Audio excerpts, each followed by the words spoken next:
YouTube, Twitch, hello, welcome back. It's some more Pokemon.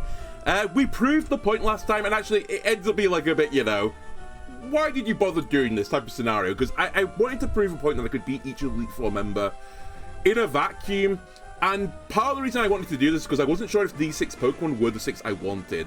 It did prove to be the case that I can actually beat all 6 of them with this team. I do have a flowchart as well to change some little things between each battle, but it is possible. However, I now have to put it into action, so although I've shown I can beat each one of them, I've not done it one after another, after another, after another. And actually, this does create another problem, which is actually something I've done off camera. Potentially, I was going to route PP for some moves during this battle, and I actually checked on my ether situation. My ether situation was not very good, and you can't actually get ethers in the game at this point on a renewable resource. So I went and farmed some leper berries off camera. So I've got like 100 or 200 leper berries, I think. I hope. I think it's like 100 or something leper berries. I'm gonna pray, yeah, 136 leper berries, and I think I've got like 50 ethers. I'm gonna pray that is enough PP for me to get through this battle, but that could be quite a funny situation if it's not enough. Anyway, I did a big spiel last time of like exactly what the challenge is with the Elite Four. I'm gonna do like a really rapid fire version of this, but I won't go into quite as much detail as I did last time. If you really want to like the nitty gritty of like every decision making choice I had for this team, versus this Elite Four, go back one episode and, you know, go through the whole spiel of me talking about it for each battle. But basically, the Elite Four in this game is a ground type leader, there is a dragon type leader, they're both double battles, there's a fairy type leader and a ghost type leader, they are single battles. And you can do them in any order. I'm going to do them, basically as I just described, it's going to be ground, dragon, fairy and ghost. The big thing about this battle is deciding obviously which Pokemon we want to bring into it. Immediately from my early testing, I knew I wanted to bring Scizor. Scizor is so good into the fairy battle because Steel is good into fairies. That's basically the logic. And this Scizor has Bullet Punch, it has Technician. It's a pretty scary Pokemon to deal with. And then with the Choice Band item, like, it's a really, really strong move. Even with neutral damage, it's pretty strong. So purely against the fairy person, Scizor was almost locked in. The other thing Scizzor's got going for it though is the 2 double battles. One of the lead in both the double battles is a rock type.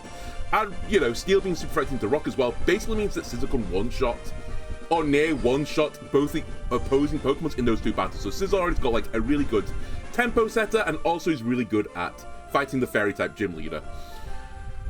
Then after that, obviously if we're bringing Scizor, Scizzor's got one advantage of, and this is like the big advantage of Bug Steel, it only has one weakness. It is a 4 times weakness to fire, but it only has one weakness. So it's actually quite a nice Pokemon to swap into as well, potentially, because it won't take a super effective hit most of the time. However, if a fire type move was incoming, I needed some sort of Pokemon that can deal with the fire typing, and this is why Araquanid came to the party, because Araquanid, with its water bubble effect, takes very little damage from fire damage. As you're going to see in my party, there are other ways to swap into fire types as well, but this is kind of like how Araquanid made the party. Also worth noting in the double battles, there's a lot of spread moves being used, and Araquanid is one of the few bugs that learns Wide Guard, so Araquanid is in there partially just to spam Wide Guard. It can also be a bit of a supportive Pokemon where like it can, I say supportive, it's more of a staller. It's got a pretty good special defensive stat, just Toxic something and then wait over time. So, very good. And again, into the ground gym leader, it's a bit spicy because there is a Gastrodon with Storm Drain, but if we can get through the Gastrodon, water type moves into ground type gym, pretty good. And again, I'm going to call them gym leaders, but they're not gym leaders, they're Elite Four members. After that, I was like, okay, I need another sweeper, and one of the big weaknesses of this Elite Four is actually their weakness to ice typing, especially since the ground type leader has, I think, 3, like, ground or rock flying type Pokemon, so they have 4 times weaknesses to ice, or the ground flying ones do. So it's like, I really want a really good ice type, and also in the Dragon Gym Leader, there's a few Dragon Flyers in there as well, so again, more 4 times ice weaknesses. This then got me on the train of what is the best bug with an ice type move, and it's not Frostmoth. I tried Frostmoth, but it's just too susceptible to getting hit by a rock type move and falling over. Especially since the gimmicks of some of these, like, Elite Four members kind of lean more towards like physical attackers, like very strong physical attackers. Actually, a lot of the special Pokemon are more like defensive anyway. So it just isn't well suited for these strong physical attackers. However, one Pokemon that can kind of like work that isn't an ice type bug is actually Masquerain. Masquerain's got a few interesting niches. It's normally used more supportive. Mine's got a bit of the supportive aspect, but it's definitely here for a real sweeping benefit. Masquerain has Blizzard. Blizzard is a spread ice type move, and with the EVs and IVs I've given this Masquerain, it can one-shot a lot of these flyers, the ground flyers and the dragon flyers. So it's literally here on a bit of a dice roll. I will take a 70% accurate blizzards, but it's here on a dice roll that could potentially one-shot some really scary Pokemon. The other thing about Masquerain, and it's got Choice Scarf on it, is it's really quick with the Choice Scarf item. So it can outspeed most of the Pokemon in the Elite Four and just put out great amounts of damage. I'll also say some other nice things about it is there are a few fighting type Pokemon in the Elite Four. It learns Hurricane, again, low accuracy, but you know, it learns it. And I actually forgot this last time when I was doing all these shenanigans. It does learn a few ghost coverage moves as well. So if we get to the ghost guy, I actually should give Masquerain a ghost move so it can do super effective damage into the ghost people. So it just has really good coverage, Masquerain, for the Elite Four member we're fighting. So against all odds, because I've not used Masquerain since like the beginning of the game, it's in the party for the Elite Four. Then I had, like, this is where I was really questioning, like, the last 3 Pokemon. I didn't really know what I wanted to do. And eventually came to the conclusion I needed to put Centiskorch in the party. Centiskorch is another good Pokemon to swap into for Fire-type moves incoming, which, for Scissor, a lot of Fire-type moves might be incoming. It takes no damage from Fire-type moves. So it's even better than Masquerain. Masquerain takes almost 0 damage. Centiskorch actually takes 0 damage from it, so very useful Pokemon in that regards. Also, I couldn't really beat the Fairy-type Gym Leader. The Fairy-type Elite Four member, they have a lot of Fairy Steel typings, and that's really awkward to deal with, other than having like a pretty good, you know, Fire-type Pokemon. Basically means the poison like weakness from Fairy is gone, is literally immune to it. So I kind of just needed Centiskorch purely for that. Centiskorch has also got a funny interaction with one of the Ghost-type Pokemon as well, like a very annoying one that we'll deal with, as you'll see in a moment. Basically hard walls a Giratina that I'm going to have to deal with at some point. So, for those reasons, I put Centiskorch in the party. I will say Centiskorch, though, pretty bad into the other interactions because there's a lot of spread rock slides going on. And Centiskorch, if it gets hit by a rock slide, is going to just explode. It cannot live through that pain, so we have to be very careful with the Centiskorch. And actually, some of the flowchart stuff when we swap around is actually Centiskorch's moveset has to get changed so that it can take I basically waste a few more turns, like give it Protect and stuff, and make it a bit more of a stalling Pokemon. The final 2 then are Heracross and Vikavolt. Heracross is actually here purely because it's pretty quick again. I've got it with Choice Scarf. Don't come at me with VGC, you know, you're using the same item twice. This is a whole different kettle of fish. They're cheating too. They're cheating their EVs. And actually, they also duplicate their items as well. But I basically need this because there's a few Steel-type Pokemon that aren't Fairy Steel-type Pokemon, and Heracross can just obliterate them. It's got a pretty good coverage as well by Bug-type Pokemon, because I think that's one of the big issues for the Bug playthrough. At least when I've been like putting teams together, they have really poor coverages, like some Bugs. Like Levani, awful coverage. Pinsir, actually heinously bad coverage. But Heracross has got some nice coverage. I've got it set up with like a Moxie moveset, and actually what's really in keeping as well for the whole scenario is this is actually my original Heracross that I started the game with. I stripped back all of his EVs, I've bottle capped all of his IVs, and I started the game with you, and I'm going to finish the game with you. Then the final Pokemon is Vikavolt, and Vikavolt is kind of just here as like the catch-all situation. I needed like a decent grass type move, and Vikavolt does cover for that. Actually, there are some Pokemon where it's like a bit of ground coverage as well. Vikavolt has some ground moves. And finally, it's always useful to have an electric type move. And again, I don't really know what the Elite Four champion is going to have. It actually kind of like covers my like missing moves quite nicely. It's also fairly tanky, so it can take a few hits. And actually, in terms of like swapping things in and out, if I get a fire type attack into me, I can go into Centiskorch and take no damage. If I get a ground type move, I can go into Vikavolt and into Masquerain and take no damage, which is pretty important if we're getting Precipice Bladed or Earthquaked, because my Vikavolt has Levitate. Anyway, I think that's a good enough spiel. We'll also mention as we go into the battles. Actually, before I do this, how many max potions do I have? Because that's the other thing I need to make sure I have. Enough max potions and revives. 119 should be enough. You never know, but I think that's fine. And revives, I have 209. Okay, I don't think I'm going to lose 209 Pokemon in this situation. So, we'll create a save here.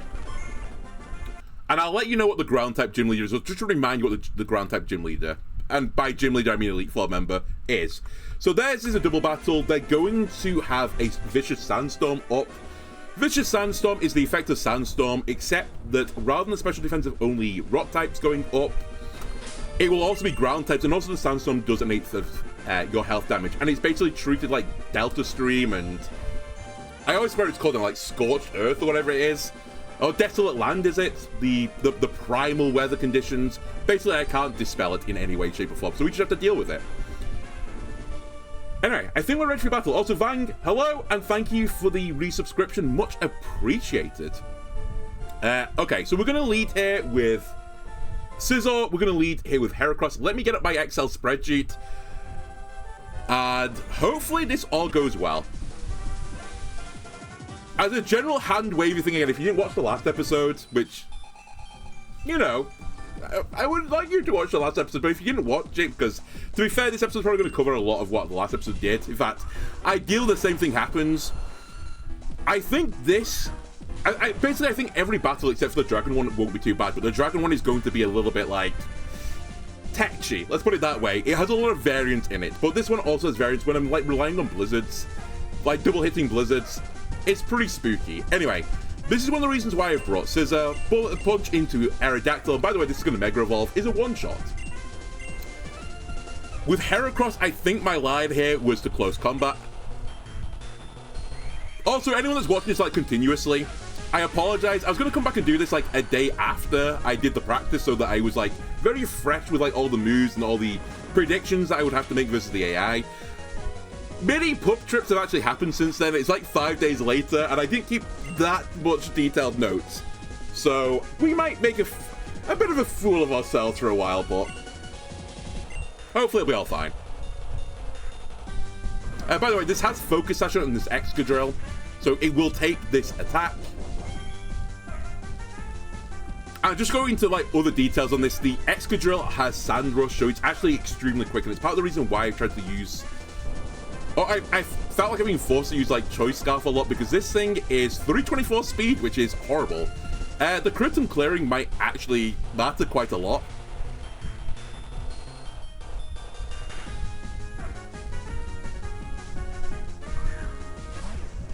I didn't expect Gliscor that out. I'm going to level with you.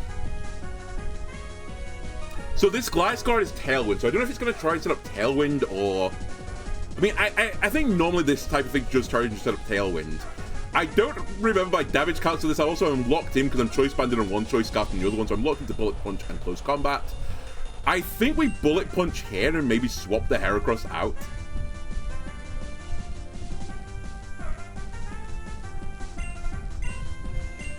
I think normally I would like to keep the Scizor, honestly, for a future occasion, but I don't really have anything better to do with the Heracross. Like, Close Combat into Gliscor is going to be pretty weak. The flip side is I keep Heracross in and get the Moxie trigger by killing the Excadrill, but even that I think is a bit like, you know, hand wave. If I just get hit by Gliscor with an Earthquake, then, you know, it's going to fall over. Oh, also worth noting this Gliscor is Sand Veil, so it's actually really hard to hit. So eventually I'm going to have to use an Ice-type move into Gliscor. It's one of the reasons why I brought Masquerain with Blizzard.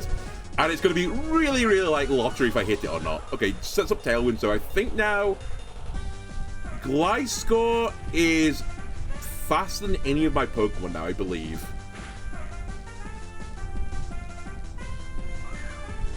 Gastrodon, on the other hand, is not faster than any of my other Pokemon. Hang on a sec, sorry. I just need to quickly copy my stats. I don't know why I don't have them on the ground type guy. Okay. So, whoops. My fastest Pokemon is Heracross at 335. Yeah, this thing is faster than anything else, but I do have priority moves if I want to use it. Actually, one of the really annoying things I remember from this battle is the Gliscor is really hard for me to deal with. It's part of the reason why I wanted a Grass-type move. Because otherwise, like, you know, what do I do? I'm very tempted to save Clearing here as well. I think I might try it. I'm just slightly concerned, because what I'd really, really love to do is go into Lagoon here. Like, I might have to just take an L, to be honest with you, to get into Lagoon.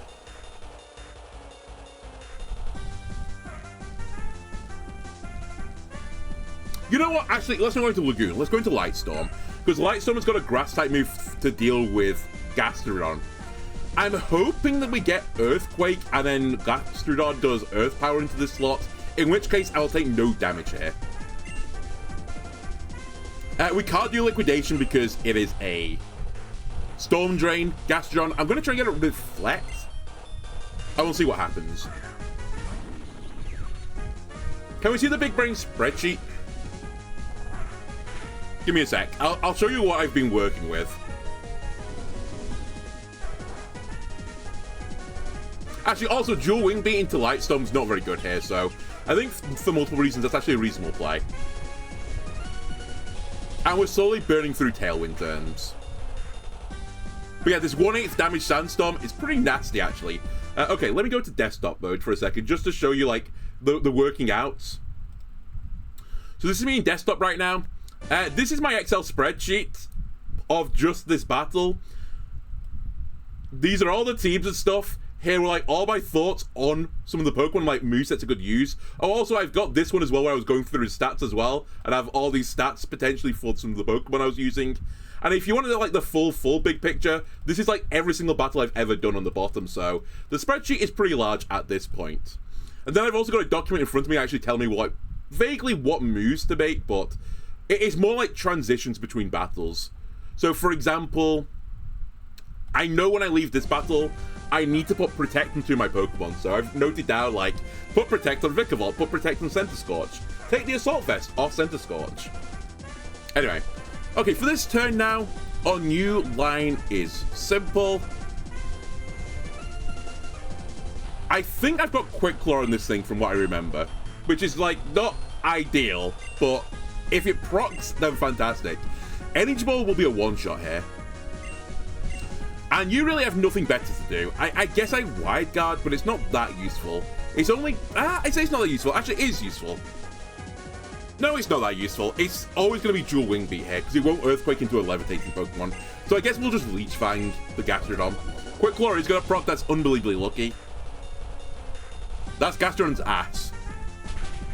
And this Gastrodon had it... Oh, it's not Gastrodon's ass. I tell lies and untruths. I was going to say, as a Citrus Berry, so if I one-shot it, fantastic. I actually like damage calculator to be a one-shot, but either way, it's still a lot of damage. And Light Storm is actually pretty good in front of this Gliscor. It can't hit it with Earthquake, and it's not great with Dual Wing Beat. Gastrodon has killed it, though. Fair enough. And I don't think Leech Fang from here will kill. Oh, wait, that was a crit. I was going to say, that was actually more damage than I was expecting. Either way, it's fine. Vikavolt didn't really have any uses for this battle anyway. I seem to remember in our testing, like, I didn't even use it last time, so this should be fired. I guess this gives me an opportunity to bring in Lagoon.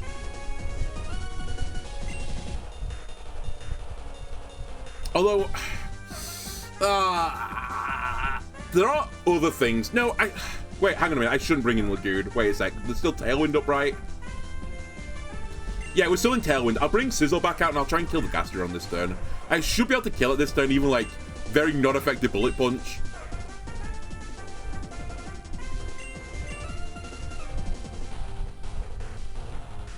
And again, I think we'll just do a Leech Fang here in case it doesn't pick up the kill. I don't think Earthquake's coming out. Okay, it does pick up the kill. I expect Sizzle to die for this, but it's okay. Sizzle's done its job.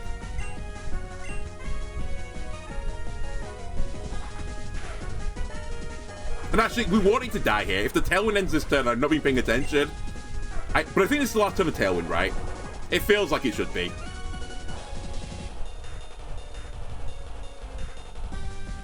Last turn of Tailwinds? Nice. So, this is the time we bring in Masquerain, because now Masquerain is the fastest Pokemon on the field. What I now need is for Masquerain, because these are both 4 times weak to ice, I need Masquerain to not miss. My Masquerain has got Intimidate as well, so it can do a bit of a supportive show. I can lower the attack of any physical attacking Pokemon. And actually, in this battle, every Pokemon is a physical attacking Pokemon with the exception of Gastrodon. So we get a big value from this. Come on, the Lagoon. It's actually like below 70% on both. Well, sorry, below 70 on Gliscor. It's probably all in all like a, I don't know, 30-something% chance to get both of them. If I can kill one, though, I'd feel pretty happy. If I can kill the Gliscor, I feel very happy. Oh, the other thing this is done, by the way, is now that Gasoline don't exist, I'm free to push Liquidation, so I'll liquidate the Gliscor as well, because I really want to stop Tailwind going up again, but I might not be able to. Basically, if the Blizzard missed Gliscor, I can't stop it.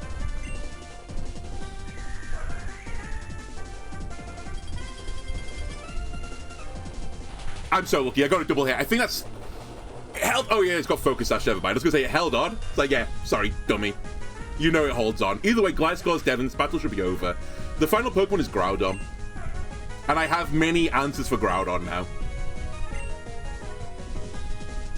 Because this Groudon's not that quick. By the way, that's Lagoon's ass. Oh no, he's not because of Reflect. I'm so good. Without Reflect, that's his ass. He takes like unlimited damage to Rock-type moves. Oh my god, okay. Well, with the flinch, I still think it's over, but it's a little bit more spicy now.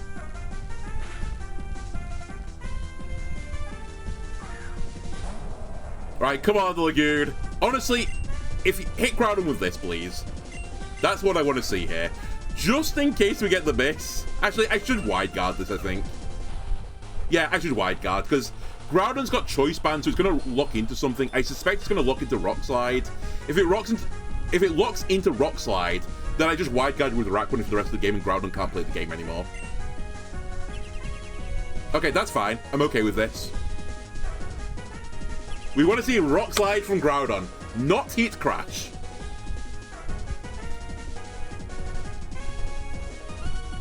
Okay, we got basically a double miss. Okay, it is Heat Crash. It's not the end of the world just yet, but it is getting a little bit spicy now, because this Landorus is quite quick.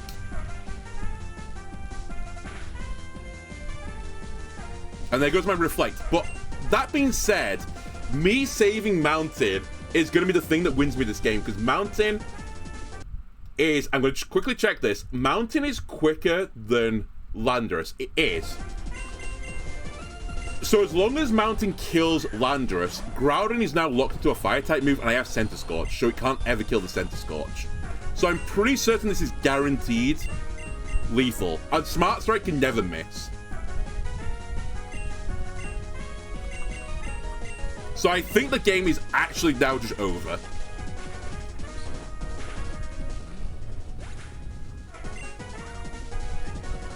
Moxie triggers. Not that it really matters. I think Heracross will die here.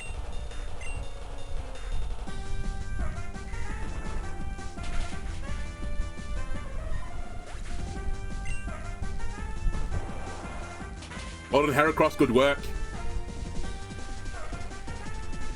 And now, as I said, we set this up now for Center Scorch to win the game. I'd say Center Scorch is guaranteed win. It basically is, but it's not, because my best move, and maybe I don't use my best move, but my best move is Power Whip here, but Power Whip is like not 100% accurate, so... And the other two are resisted. I'll risk it. We can't miss like 8 in a row, right? That'd be what it's like, sorry, that's what it would take now for me to lose this, because then the Sandstorm would kill me. Why is Groudon locked into a move? It's holding an item called Choice Band, which gives you a 50% boost to any physical attacking move. But as a trade-off, you can only push the first move you ever use when the thing comes onto the field. I'm also using that on my Scizor, and it locks me to a move.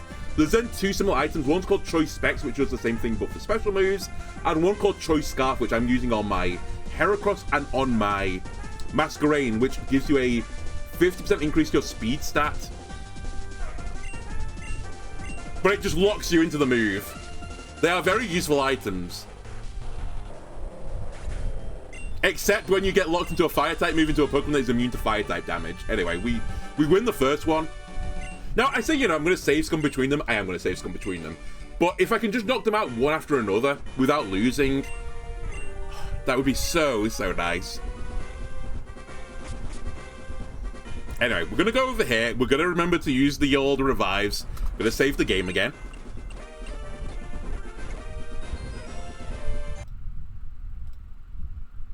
And this is the one where, like, it's the scariest one by a country mile because there is so much variance in this battle. Again, partially because I'm going to use Blizzard a lot, but the other reason is the gimmick for the Dragon-type guy is that any secondary effect on moves used by dragons is twice as likely to go off. It's basically Serene Grace, but for only dragons. And the other thing about it is I think the effect of the field's called like Rainbow Field, and for some reason with Secret Power, it gives you a chance to trigger Secret Power and get an Omni Boost.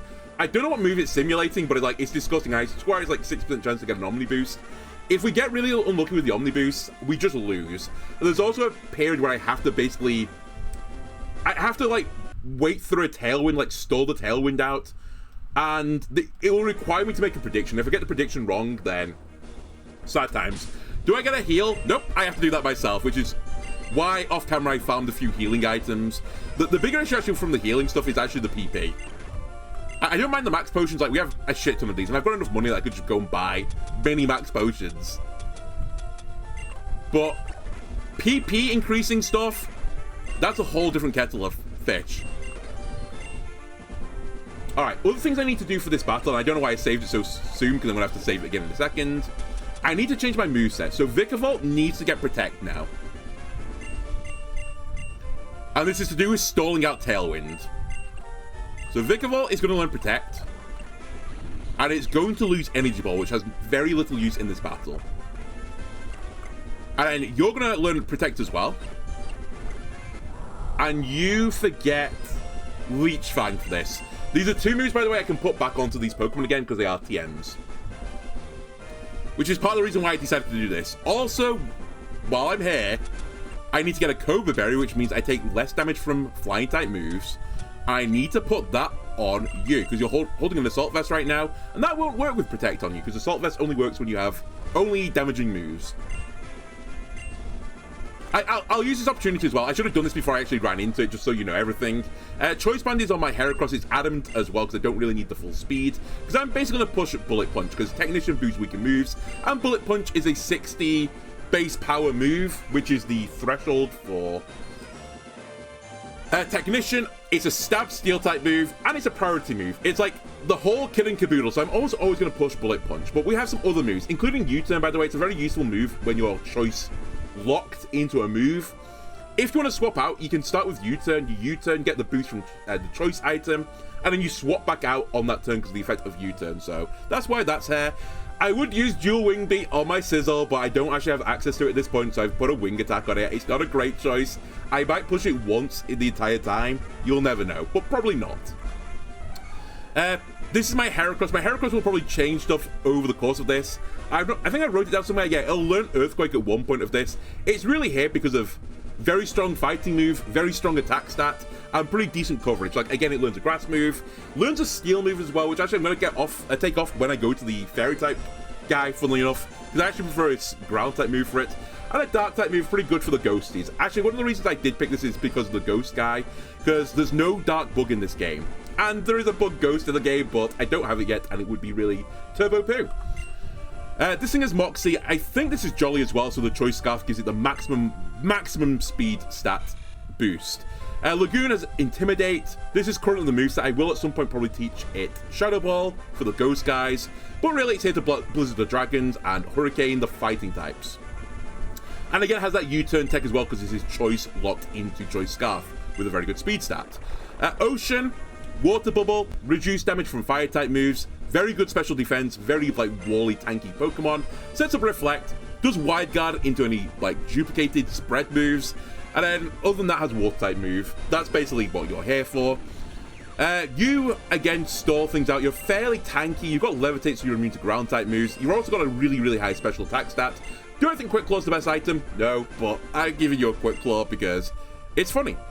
And then finally, I think it's Onsen with Flash Fire, so I don't take any damage from fire type moves. It's got a really good attack stat, it's got the adamant nature, and we'll swap between giving this thing Assault Vest, which means it'll gain like more special defense as long as I only have damaging moves. But in the situation where I need Protect, I put a Code Barrier on it because it's going to take a flying type move at some point potentially. So that's all the Pokemon.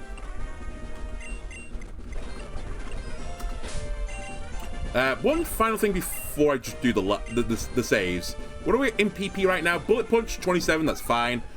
Should be fine. I might risk the Blizzard. I don't think I'm going to need all 6. Because you're a bit of a glass cannon, to be honest with you. We should be fine here without the PP up.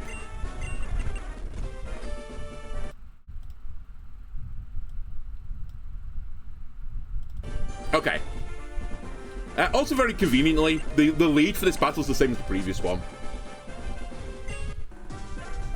So as I said, this is probably going to be the one that takes the longest. I would be shocked if I do this first time. Because it's bullshit.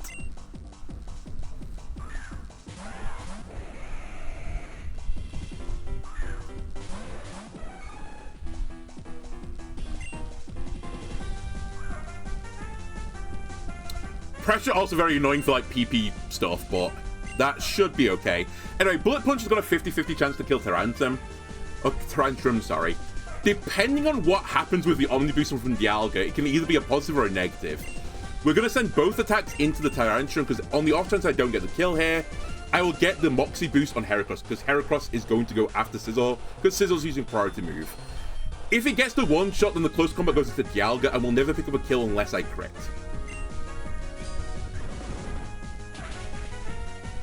Okay, so we've gone down this line instead. If we get a crit, it will kill Dialga as well. Otherwise, we're just hoping that we don't get the Omni Boost.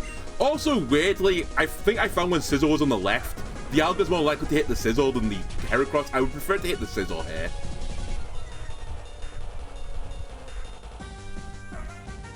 So yeah, if this thing gets its effect off, it will get an Omni Boost.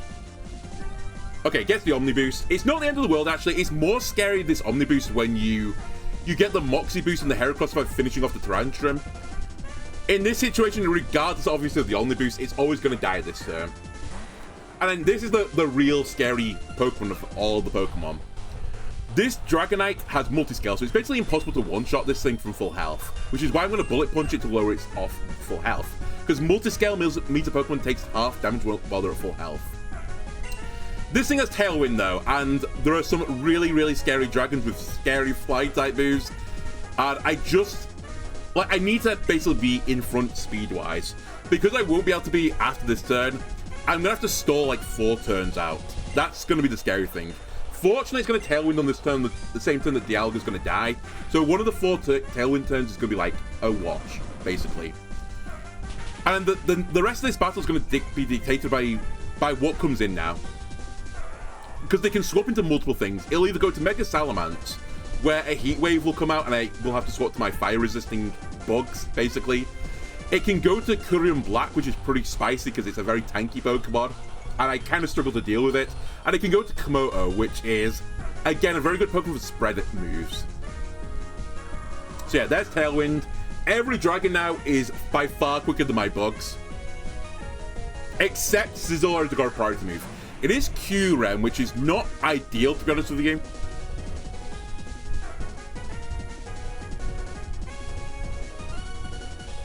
I think what this means, because I need to... Okay, so it's not even just I have to, like, wait for 4 turns, or, like, 3 turns now.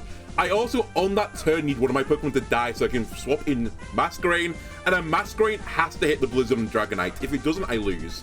I on-the-spot lose. Either way, Bullet Punch is super effective into you because you're an Ice Dragon, so I think I'm going to keep in with Sizzle right now. This thing, by the way, has Terravolt, which I think boosts electric type moves. I actually can't remember what Terravolt does anymore. Has a Citrus Berry, and I said it's a pretty bulky Pokemon. Icicle Spear, Fusion Bolt, Rock Slide, and Secret Power, so it's going to go for Omni Boost Secret Power again, is what I'm predicting.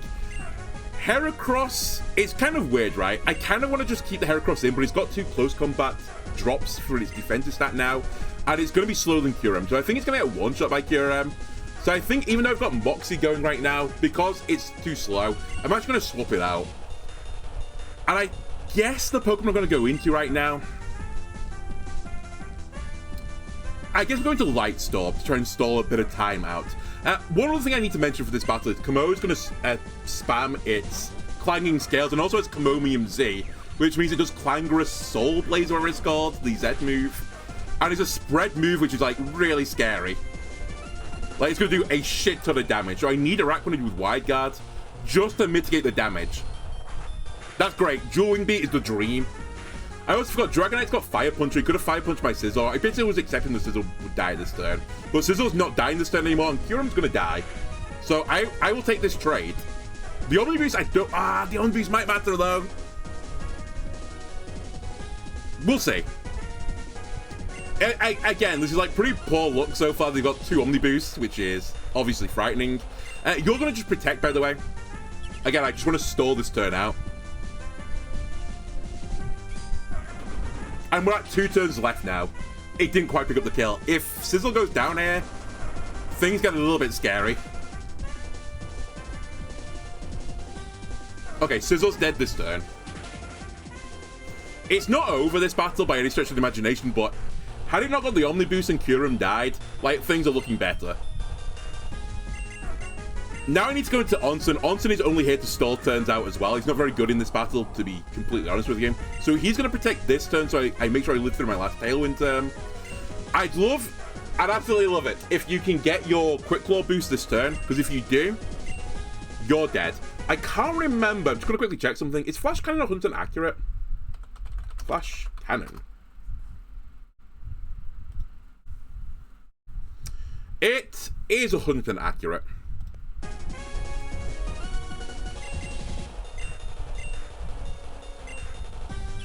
Okay, Quick Claw didn't go off, so I'm pretty certain that Onsen is... Not Onsen, Lightstorm's dead. Unless this misses, it didn't miss. So this is going to come down to hitting a double Blizzard.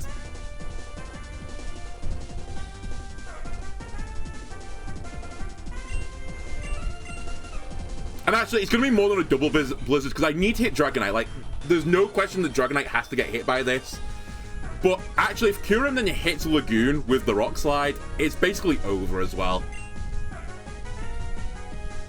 Because I don't think my Center Scotch is quicker than Kurum. Actually, let me quickly check this. Maybe I'm wrong. Hang on a minute. This might be one of the things that it's very close. I made my Center Scotch very quick for a reason. This might be one of the reasons. Onsen speed 173, Kurum 172. This was the reason. It's basically max speed Center Scotch, I think, or like close to it. It's 1 speed higher. Okay, so this goes off first. This is huge, actually monumentally big. It's still scary if Dragonite hits the old Tailwind now, but getting a guaranteed kill here is big. So I only need to hit 1 with the Blizzard. Please hit Dragonite. I missed Dragonite, and then crit the 1 health target. This is really extremely bad, because I think this will be Tailwind. And if it's Tailwind, we just lose. Okay, we lost. I think there's no world where I win anymore. It would basically require the AI throwing.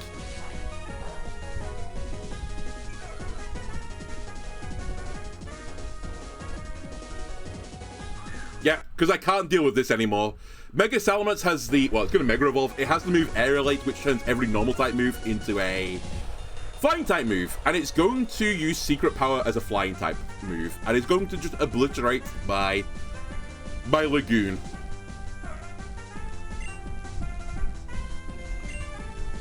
Like, I can protect it, but I need specifically Lagoon to kill Mega Salamence. Otherwise, I have no way of killing it.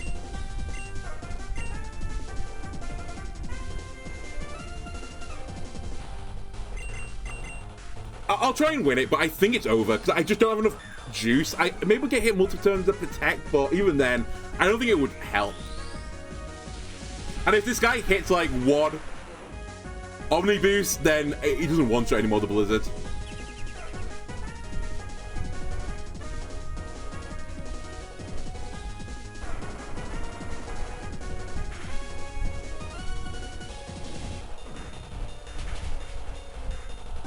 The crit didn't matter. Alright, now I need the AI to throw. Colossal throwing necessary for me to win this. I need them to both use Rock Slide. That's my new win condition.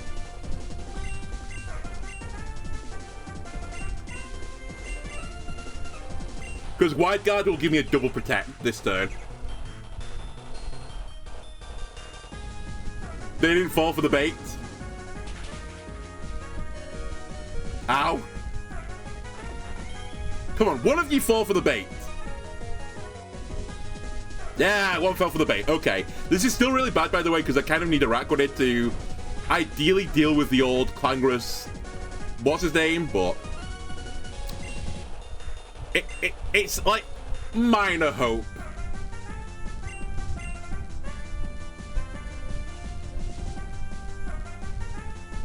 You know what? No, I shouldn't actually pick up the kill this turn. I was going to say, I guess I don't protect, but I do protect. Because I need to make sure Onsen lives this turn. I actually think it's protect wide guard, which looks really stupid, but I need them to misplay and do 2 rock slides, but I don't think they will. It's my only way out.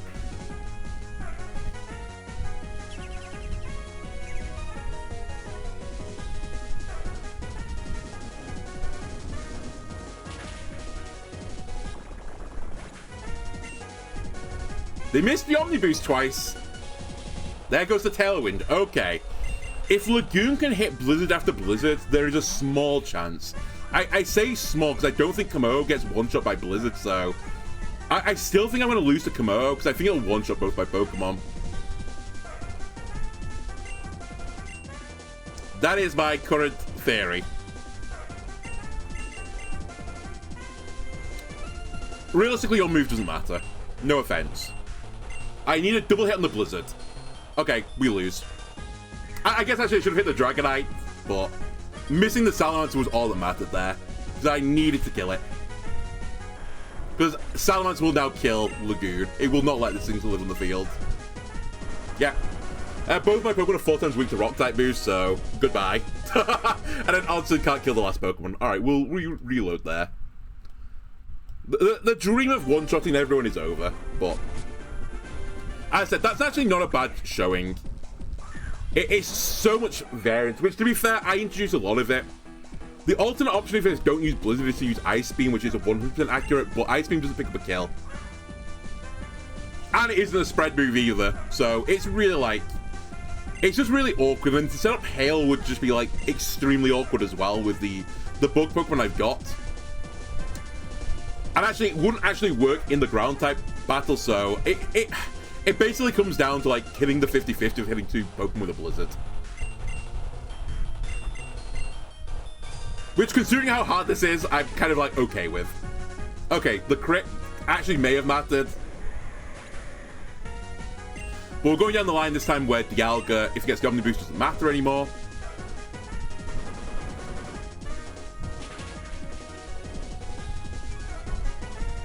Hit my Scizor, please. Okay.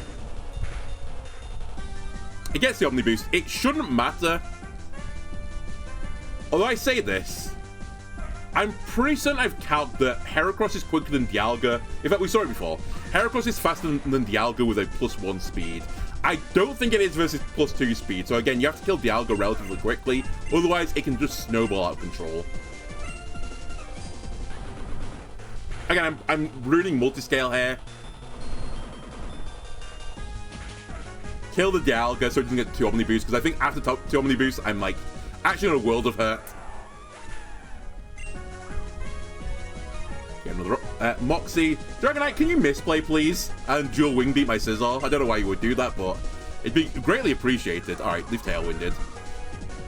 So again, we'll see what they come in with. If it's Kyurem Black, again, I'm going to use the Scizor to hit it. I'm basically going to repeat what I did before. It's Salamence this time. Okay, Salamence, I've got a special game to play. Because I think Salamence is going to use Heat Wave. Because it's going to kill Heracross from here, and it would kill Scizor as well in 1 hit. I also think the Dragonite will either Fire Punch the Scizor, or it's going to Dual Wing beat the Heracross. So I'm going to very specifically change this Pokemon into Araquanid, which will take reduced damage from Fire-type moves. And I'm going to switch my Pokemon on my right, specifically into Centiskorch. Because Centiskorch I gave the Code Berry to, and if the Flying-type move is going to hit one of the slots, it's hitting the one where it's 4 times super effective, aka Heracross. And I think they'll both slots will take a Fire-type move. The dream here is Heat Wave. I mean, the dream is Heat Wave and actually Fire Punch into the right slot. If it predicts to swap and Rock Slides, I just lose.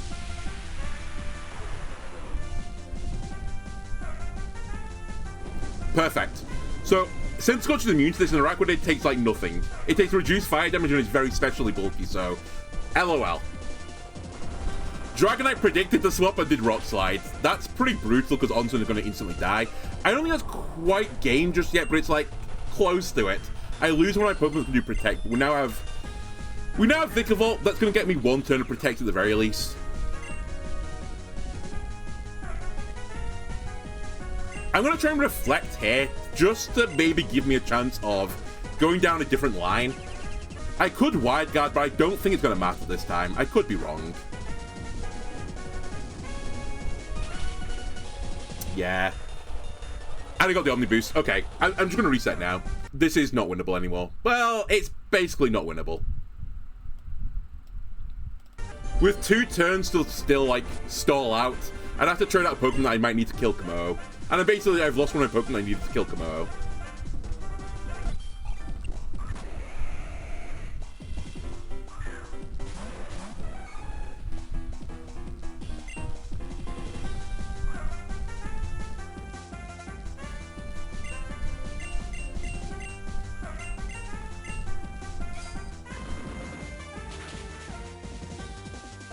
Alright. Back-to-back crits. Are we in the same RNG seed?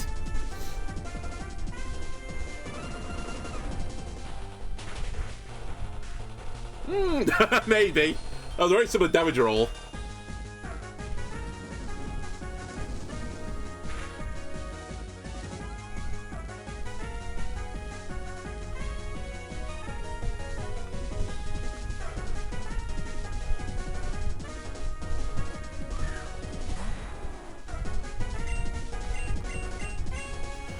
I just wish there was a better turn here. Like, I wish I could one-shot Dragonite, but it would be just really hard. Like, basically, if I set up a situation where I stop Tailwind going up, I risk the Alga just going out of control.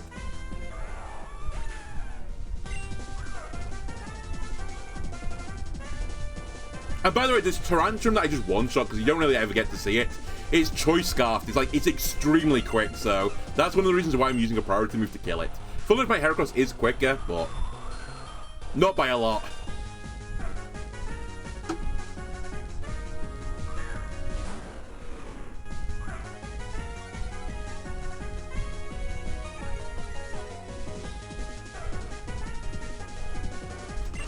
I'm going to repeat the same action and just see if I get the same result. I might be exactly the same RNG table. I'm not quite sure how it works in the old ROM world, but I know in the old games it was like based on a seeding that changed like every tile you moved and I think it moved on the timer as well eventually.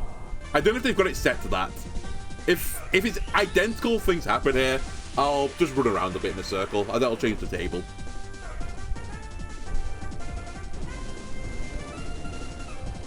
To be fair, everything so far is like predictable. It's just this Rock Slide would be interesting. Okay, it is different. Because I think the Rock Slide was kind of weird. Not completely weird, but it had like 2 super effective moves into either my Pokemon and chose to use one which was 2 times, but not 4 times, into both. Either way, this is now like an extremely good result for me. Because now I think you will live through a secret power. It's by hope.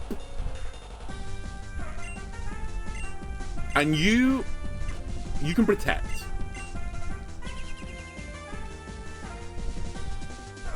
There's also 2 turns of Tailwind. This is going to be the 3rd turn.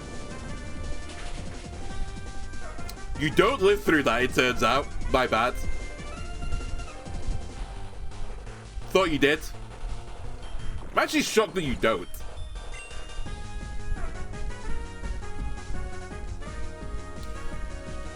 It's not over yet. I guess what I should do there then actually is I should swap Heracross in and just let Heracross die. Because I don't really have that much use for Heracross. Not completely zero, but it's not as good as some of my other Pokemon. Whereas that Rakuni would have been very useful. Or maybe I go into Vikavolt. We'll see. Anyway, Vikavolt is going to protect this turn, so it means I'm going to fully stall the Tailwind out now. I actually want you to die, so I shouldn't do it this time. Wait, I may have fucked up because of that. I need one of my Pokemon to die this turn.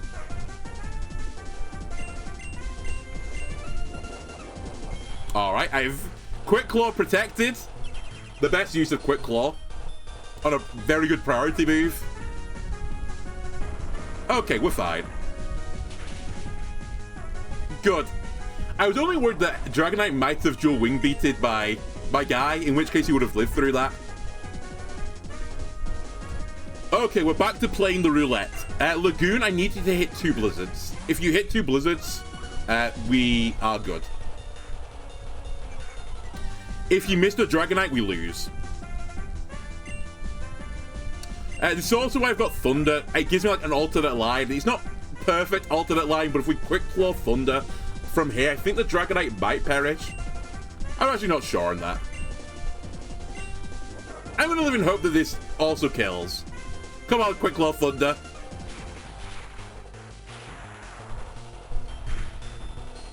Cool. It's, again, I really need to hit the Salamence, though, because the Salamence is going to be a nightmare to deal with, but no more Tailwind is good, because now 2 of my Pokemon are always going to have speed advantage.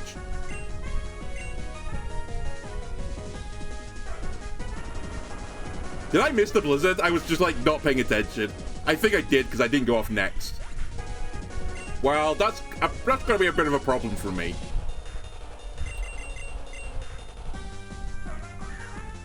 I think now we are living in the world of pain. Because I don't know if I can kill that.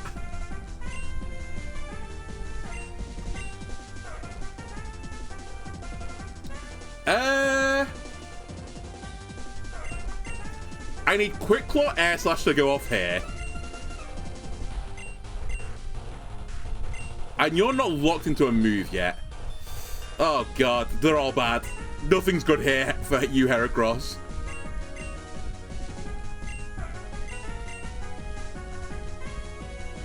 Unironically, pretty much everything is bad. I guess I'll look into close combat because it's better into Kyurem if we ever get to Kyurem. Holy shit, there's a chance. Well, it's a really small chance. Because I don't... Oh, he protected. It's a god. It's a god of the game. They somehow predicted I was going to double into it. Okay. We'll try again. God damn it. I actually got it at Protect, and I've got the sheet in front of me showing me that it has Protect. If it didn't Protect, though... I mean, actually, if it didn't Protect, I'm pretty certain... I think Heracross would have died that turn, and it would have been a 2v2, and Sizzle couldn't kill Salamence anyway. But, like, again, the theory's all holding true. I'm basically relying on a 50-50. I flipped a coin twice and got Tails twice. It happens.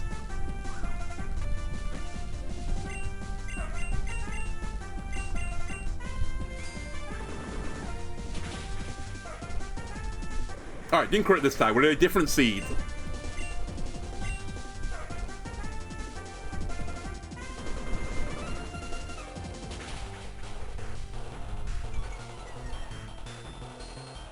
I wouldn't say no to Heracross, by the way, hitting a crit. I don't think I've ever seen that yet in the many, many times I practiced this. I've seen that animation a lot, though.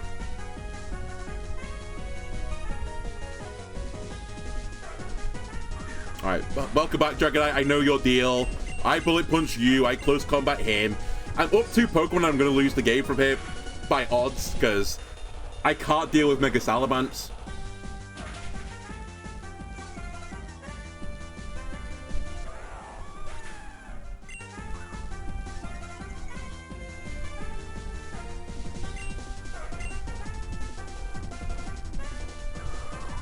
Alright, need to stall 4 turns out. Are we seeing Mega Salamence now?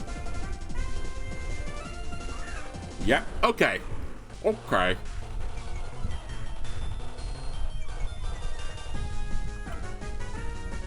I mean, I think the line is right. I think we go here.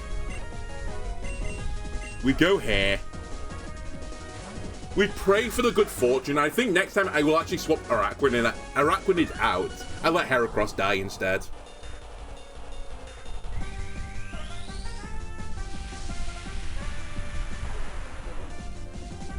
Also, we might get lucky and, you know, the Dragonite tries to dual wing beat the 4 times weak Heracross this time. Nope.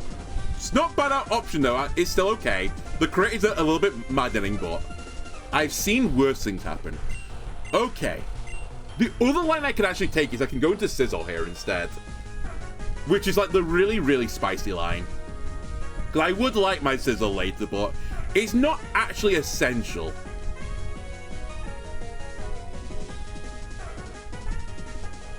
Heracross would die this turn. Scizor probably won't. You know what? I'm going to try it. Let's go to Scizor. And you're going to protect. Because Scizor only goes down to a fire-type move here, and there's no way they're launching a fire-type move into one that resists fire and one that's immune to fire. And one that greatly resists fire. Okay. That's fine. We are neutral to this. So now a fire-type move is almost... Actually, you know what we could do? No, I need a Pokemon to die this turn, though, is the thing, right? I've not been paying attention. We killed the Alga turn 1. We swapped, double swap on turn 2. I've just swapped again. This is turn 3. So yeah, I need to wait another turn, right? Tailwind doesn't end this turn. It ends next turn, I think.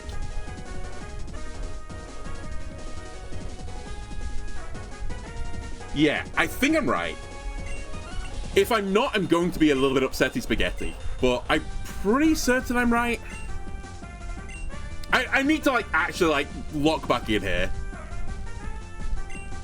At the very least, Onsen might just die regardless. I'll try and double protect.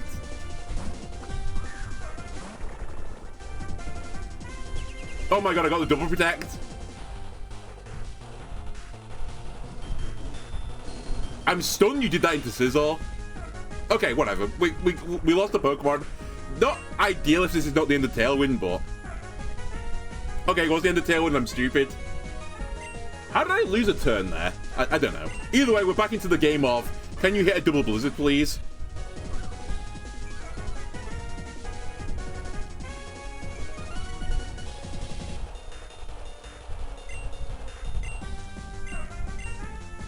And while that's happening, can you actually do something?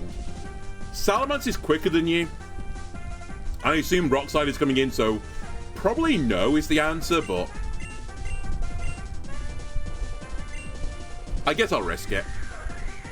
I mean, actually, it's just a nothing move. I hit them both. Okay, they should both die. There you go. It's that simple, ladies and gentlemen. Just, like, roll heads.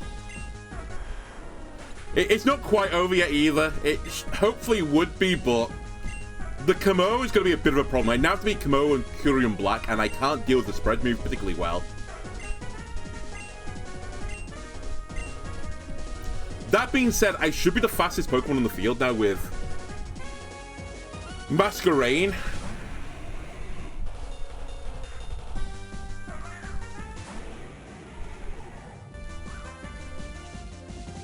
And Kamo is not a physical attacker, it's a special attacker. And Curium Black, I think, is also a physical attacker. I was wondering to swap Masquerain out, but I think I just stay in and lock into Blizzard. Even though it's, like, not great here, it's neutral, but it's still damage. And I might get a Frostbite on Kamo, which would be actually monumentally big. So we'll lock into Blizzard here. And you know... Oh, I tell you what. I don't know what the order of this is, but... I don't think the Blizzard will drop you into Citrus Berry health. But I could knock the Citrus Berry off. That's fine. I'm okay with that. That doesn't bother me. That actually doesn't bother me that much. But it probably will do, because I think they're both going down this turn. Yep. 90 accurate, by the way, this move. They've not missed one yet. Alright, double kill. Okay. This is going to be a little bit spicy. Spicier than I would like it to be. How fast is Kamo? 157. How fast is my Heracross? My Scizor? 144. You hate to see that. I think I try and set up a scenario there then where Vikavolt wins the game. Insane Bugs only running 100% pure luck. I mean, there's a few of the battles in this game where realistically with the bugs, maybe you can set out like better situations, but there is some degree of variance in a lot of them because they just do like stupid things, like insanely stupid things. And if they, like, basically if the effect goes off, it's like, well, you gotta lose. Alright, we're faster here. I think we just Bullet Punch, even though it's still neutral. I think this is Curium gonna die. It does die. I had to double it. I think we're about to get hit by Clangorous Scales, which I think is a Dragon-type move. and I think it's going to kill both my Pokemon. I'm very alarmed that it will do. If it does, we might be in like a world of hurt, because by the way, that also Omni boosts him, so we could actually be in a world of hurt here. If Sizzle lives, I have more hope for this. Yeah, okay, it's doing Langrous Soul Blaze, whatever it's called.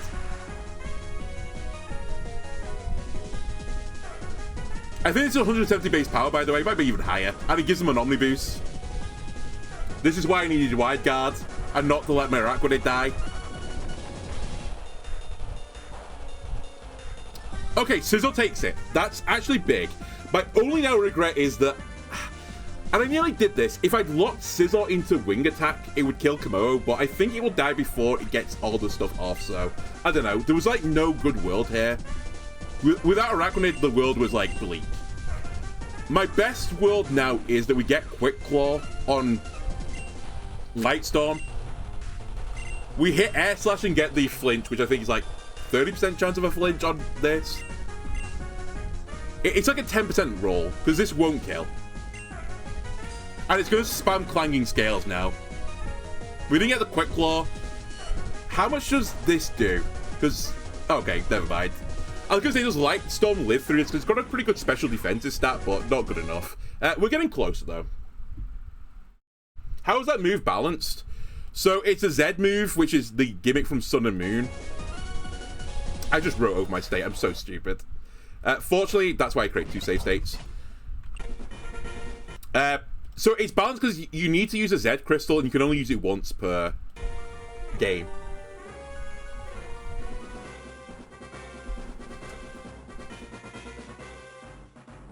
And as I said, it costs your item slot.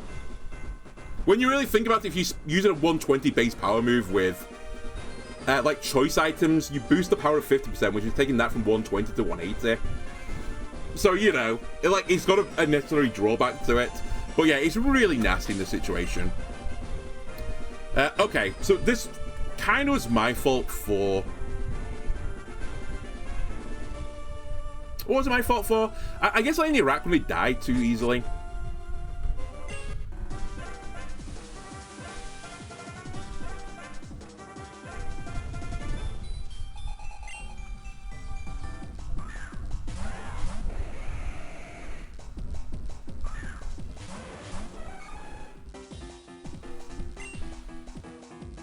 Can you knock off Z-Stones? No.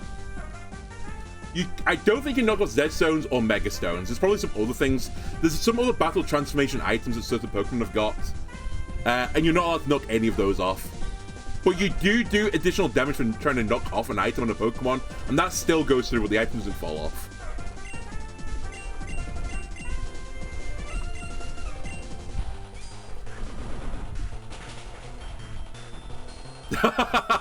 It's really funny because that damage roll's 50-50 if you don't crit it.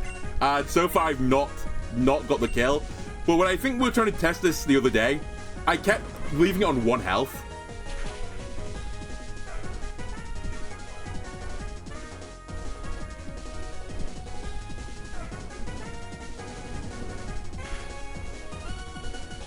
Oh my god, I didn't get an Omni boost. It doesn't matter, but I didn't get the Omni boost. A rare occurrence is a bit like finding a pink sheep in Minecraft.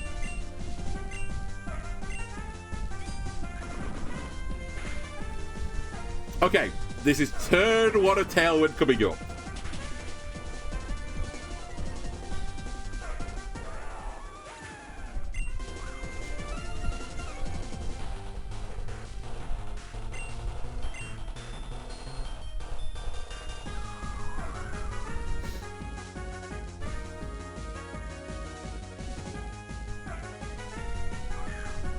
Salamence is back, so we're going to do the Salamence play.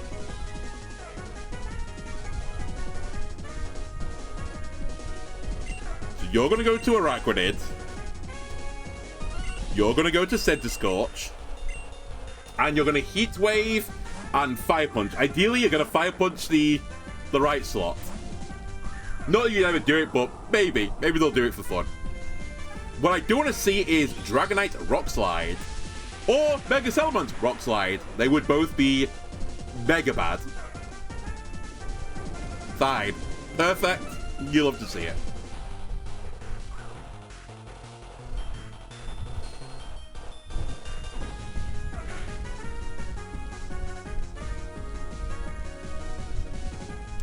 I think I need to keep Araquanid alive here. I kind of want to...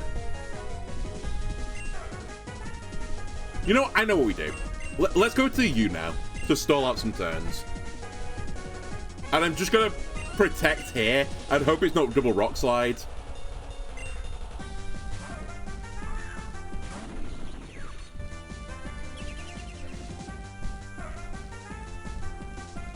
It's fine. I wish it wasn't going into that slot, but whatever. Okay, that's pretty big. Don't know why they didn't rock slide there, but... Again, I guess it saw that I had wide guard and was like, no, I won't do that, but... It's kind of the dream, really. I've not been paying attention again. So, hang on a minute. 1 turn, I killed the Alga. 2 turn, I double swapped. That was the 3rd turn, so at the end of this turn, someone has to die. So I need to let Onsen die here. So you're not going to protect. I'm not risking the double protect. That would be stupid. It really doesn't matter what you do. You should just knock off and perish. Can you knock yourself off?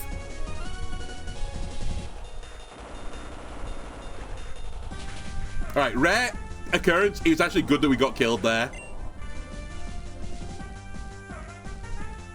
Alright, Tailwind peters out. We're back in this game again. Lagoon, I need you to hit the double blizzard. If you do, we're in a really good position this time because they've got Araquanid to deal with the Komodo. And I think the other thing I should consider doing this time that I didn't do last time, I should swap Masquerain out because I've got a super effective move into Komodo and I'm faster than it.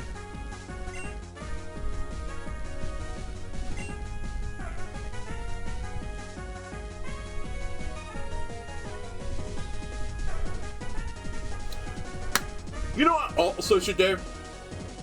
If it really comes down to this, and I think it sincerely does, I think if I leave either of these alive, I just lose. I might as well swap you out to be a better Pokemon for the last 2 Pokemon. Or the last 2 Pokemon, yeah. I might as well get my swap into, like, Heracross or something done now.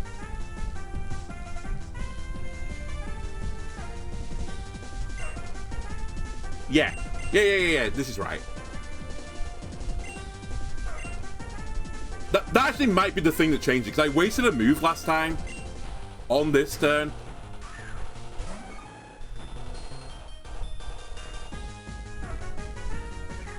I'll see what happens here. As long as... If Masquerain doesn't die here, we're fine. If Heracross dies, I could still work with it.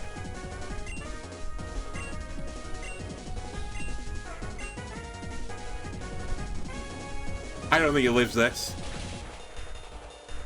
Ah, you scumbag. Okay, we've got it though now. I think with all these like little bits now, like slowly remembered over the course of time, as like the ravages of alcohol to my brain is like carved away from it. I think that would have changed everything last time if I'd got another free swap. And also keeping the Araquanid alive is actually pretty big.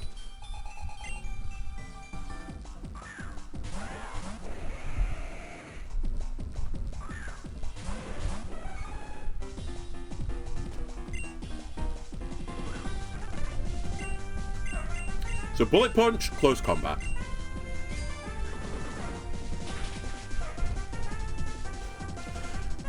How many times have I hit that as a crit? It's actually absurd. It's 1 in 16, by the way.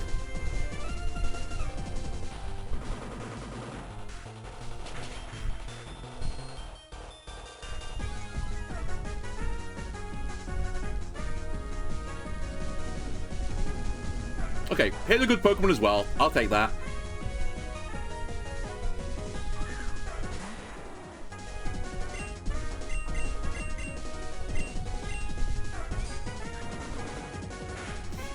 Although I say this, it might actually change what the opposing Pokemon does now. This might be, it might be terrible, it might actually be good. This might mean Dragonite tries to dual wing beat Heracross because it's at full health this time. Which would actually be the optimal line.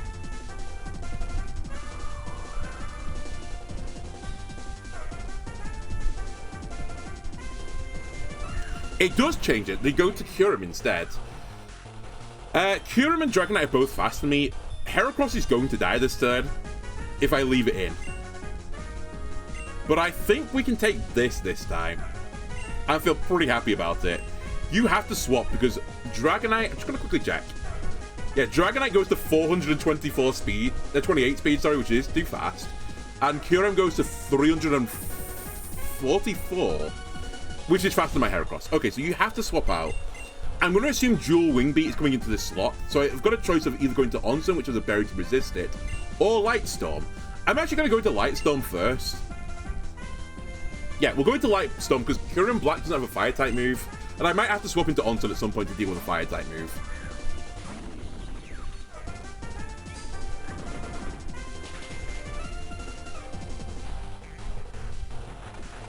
Don't get the Omni Boost, by the way, Kyurem, if you use Secret Power. Because that definitely cost me one of the fights. Because if you don't get it, you die to another Bullet Punch. Don't get Omni Boost. Holy moly. This might be it. This might be the line. You will die to this 100% certain. You will protect this turn. Is this the last turn of Tailwind? I need a counter, okay? I need a counter.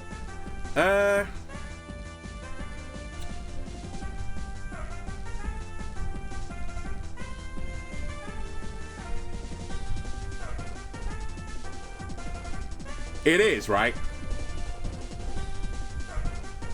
So actually, I shouldn't protect. I need you to die this turn. Now, if you flinch it and cause it to fail the Tailwind, I will also take that as an option. You don't need to die in that case.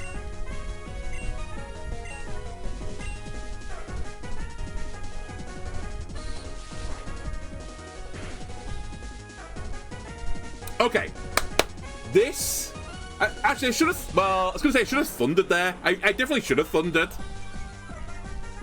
I really should have thundered there. I don't know if I fucked up here. I think Dragonite will die to this still. I hope Dragonite dies to this. If it doesn't, I should have thundered because it would have killed it.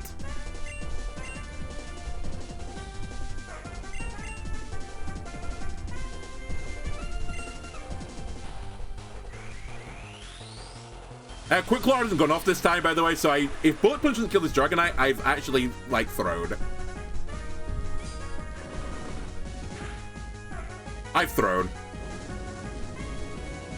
Because if I'd missed the Thunder, Light Storm would have perished on the previous turn, but now Tailwind's going to come up.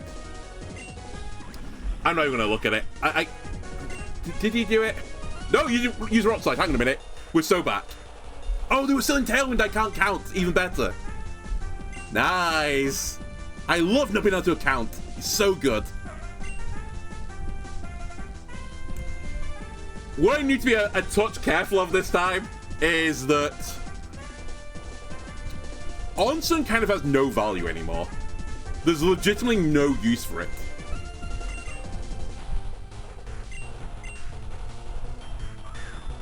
And, you know, when it all boils down to it, we're back to... I need to hit Double Blizzard.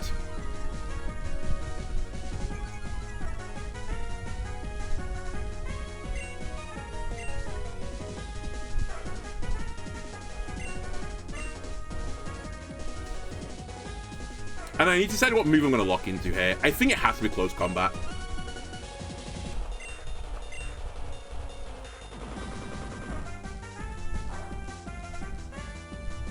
Okay, I need to hit a single Blizzard. I didn't consider I was just going to kill it. Which is good, by the way, because I get the Moxie boost this time and deny Tailwind. Mountain's not living this turn, though, if you miss the Blizzard, so 70% chance to hit Salamence.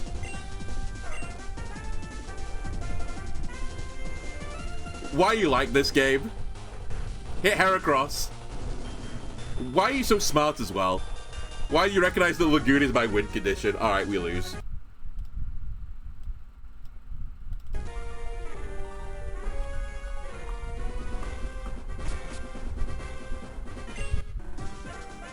God damn this Dragon guy. Or gal. So annoying.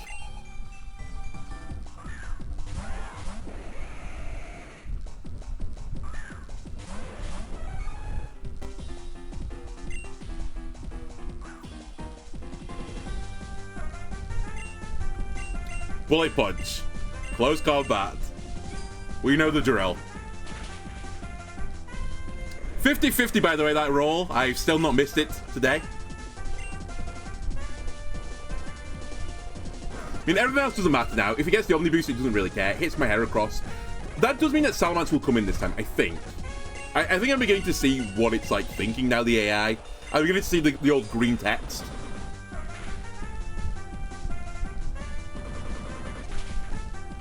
The Tailwind is coming up, right? Tailwind comes up. Okay. And I'm going to say Salamence is coming in this time. It's something to do with Heracross's health, which is why it goes the other way instead. Sure. We're going to do the double swap, because Heat Wave is incoming. One turn of Tailwind has gone. This will be the second turn of Tailwind.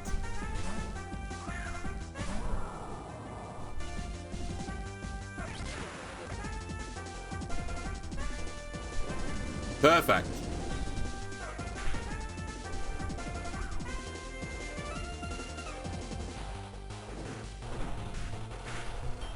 Acceptable. Right.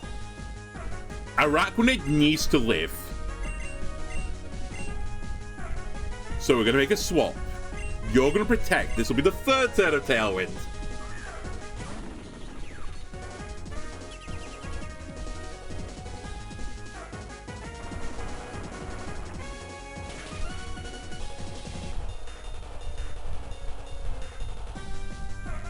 That's okay. Nice to see you miss an attack. Okay, someone needs to die this turn now. I think we should protect here, though, still. And I'm not here. And I assume a Rock Slide is coming out. Rock Slide will just kill Senscotch. You can bet your bottom dollar eventually he's going to miss a Rock Slide. At the most inopportune moment. Perfect. We've set up the coin flip. Lagoon, it's time to throw a heads, please, buddy. I've seen many tails so far. Just in case as well. I mean, it's not even just in case, because I think as soon as, like, Masquerade dies, it's over. But I'll send a Thunder this way. No, I won't. I'm learning. I am actually a human being. You need to swap, because if I miss the Blizzard, I lose the game anyway. So I want to be in the Pokemon that can deal with the other two Pokemon. Come on, don't miss one of them. Okay, we're going to double hit. They're both going to die. It's now just about getting Araquanid in front of Komodo. That's the new win condition.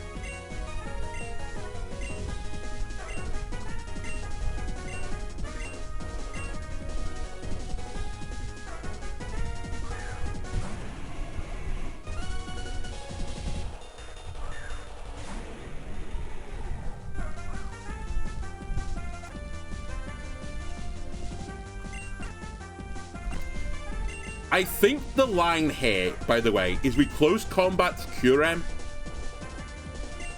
and I swap Masquerain. Because Masquerain's got... Firstly, it's quicker, but it's also got Hurricane, which is 70 accurate, but will do super effective damage into Komodo. I actually think I go to Sizzle here. I don't have a great swap into Araquanid right now. I could go to Light Storm as well and just perish. But I actually think...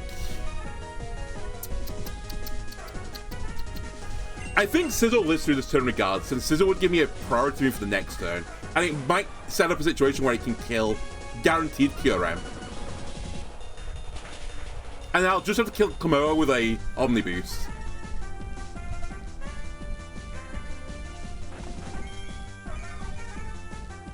What is the punish here? I think it's if Sizzle doesn't live Clangorous Soul Blaze, which I think it will do, but even then it's not the end of the world. Heracross is dead, by the way. Heracross was always dying this turn. So don't worry about that.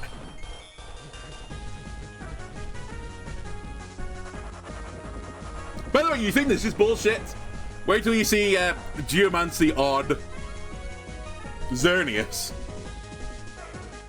Which is actually truly horrible, horrible, horrible moves.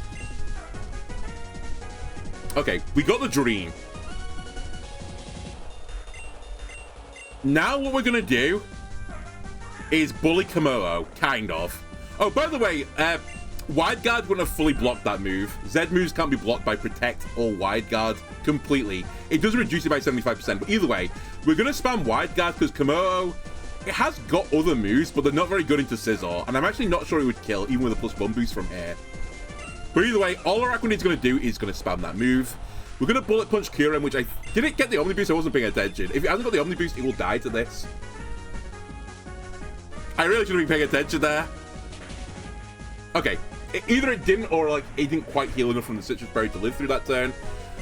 I'm hoping Clanging Scales is the move they tried to use, but either way, I hope that we just live through this turn. Okay, it recognized I got Wide Guard, but there's not all I can do about it. Okay, it does pick up the kill still. It's still hopefully okay. Not quite foolproof yet, but it's approaching it. Again, I think as long as I just spam Wide Guards, even if it doesn't do a Wide Guard move, it has to use Aura Sphere or Flash Cannon, and neither are that scary. Well, they're fairly scary, but... Okay, Quick Claw proc. We're not going to flinch here as well. Could also Protect, to be fair. Which is just delaying the inevitable. This should do decent damage. Oh my god, I'm going to have to hit Hurricane. Okay, that's fine. Very good. Very good. You keep doing that. Oh my god, Quick Claw. Where have you been, my life? You're suddenly proccing all the goddamn time. I think it's going to take 4 to kill from here, though. I would hate for it to come down to a Hurricane. All right, we'll just get a crit and win that way. I'll take my crit. Thank you. And just that simply, you can kill the dragon. Gal. All right, that should hopefully be the worst one, though. Famous last words. We're going to save the game. We're going to save state it as well, just in case. And then after doing all this, I need to do some changing. Alright, we need to get the revives.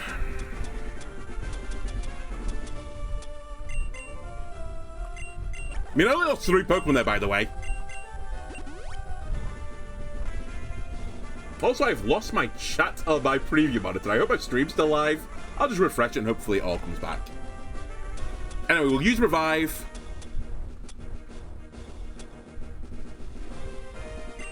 Some max potions. And this is probably going to be the point where I need to use the PP ups. So, where are my leopard berries?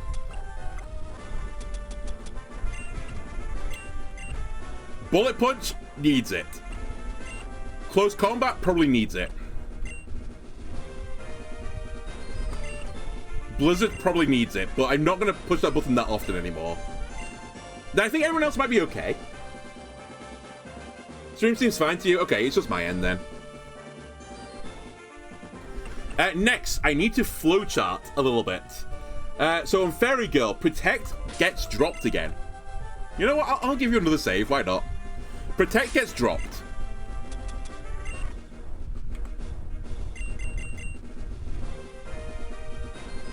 But only on Center Scorch. I mean, I don't think it really matters, but it's only on Center Scorch that Protect goes. And Leech Fang is coming back.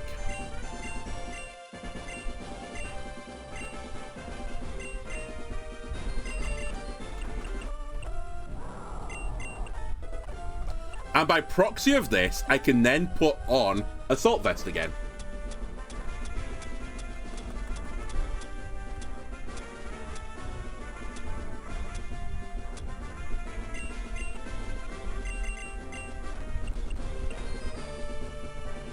Then, and I actually didn't do this last time, but I actually kind of forgot.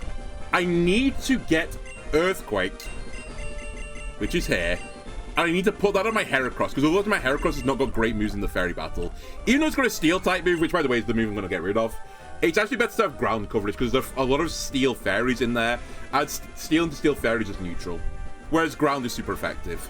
So I will lose Smart Strike, which I can reteach it later, so don't worry about it, for Earthquake. And I think that is that. The final thing I need to do is, for the first time, I'm not leading with either Scissor or Heracross. We're leading with Center Scorch. We're going to save the game. We're going to create a save state. So the gimmick for the Fairy-type leader, they have permanent Misty Terrain up, so I can't put any statuses on them. Also, anytime a Fairy-type Pokemon enters the field, their lowest defensive stat goes up by 1 stage. That's the gimmick. And then, beyond that, they've got some really annoying Pokemon. They have Xerneas, by the way, and Magearna, 2 very scary Pokemon. So, I'm not 100% confident that we do this, but the ground one was the one I was most comfortable with. I think there is definitely a line here where, like, I struggle. Magearna's also holding Light Clay, in case you're wondering, because it can set up screens. And also has Analytic. I think Analytic does more damage if you go second, and Magearna's not very quick. And it has Flare Cannon, which is basically, I think, Petal Blizzard, but for fairies.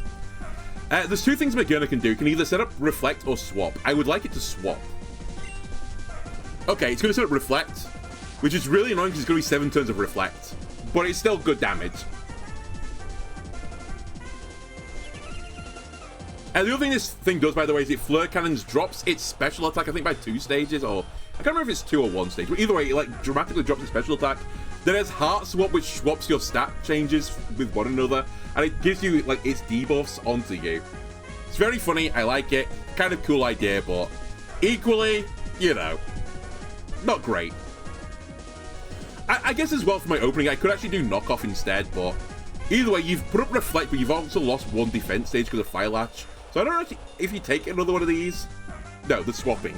So that's 1 turn of Reflect down. The Azumarill's really fun. It's got Normalium Z on it, and it's going to use Belly Drum Z at some point. Belly Drum Z, in case you don't know what Belly Drum does, it maxes out your attack stat. It gives you 6 stages of attack stats, but the cost is half of your health.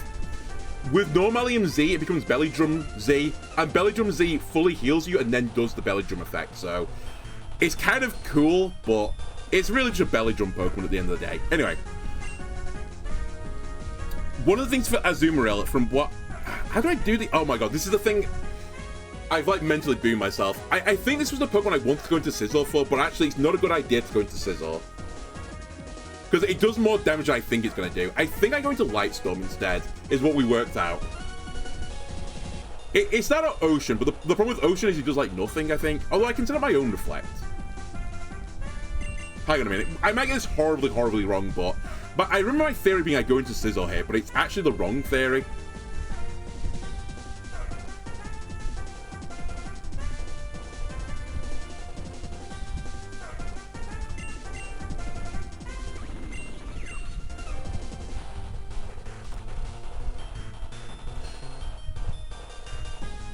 Let me see.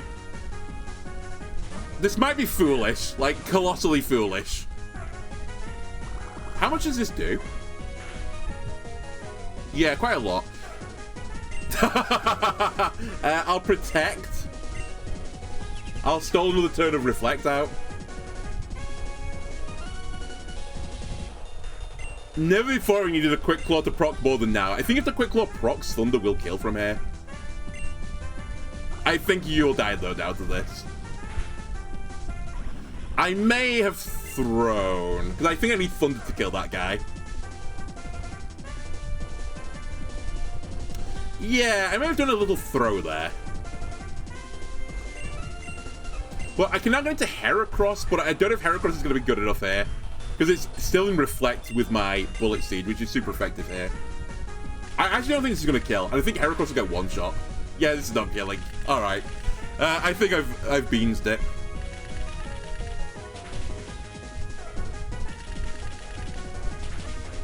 Good roll, though. If it doesn't kill me, I'm probably going to kill it next turn.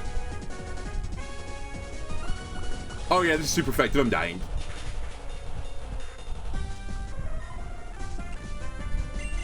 I don't know if Bullet Punch kills from here, but I have to go for it, because if I don't Bullet Punch, what it'll do now is Belly Drum, which will full heal it and then lose half its health, and it'll get an attack stat for the trouble of it, and then I won't be able to kill it. Alright, see you later. Goodbye.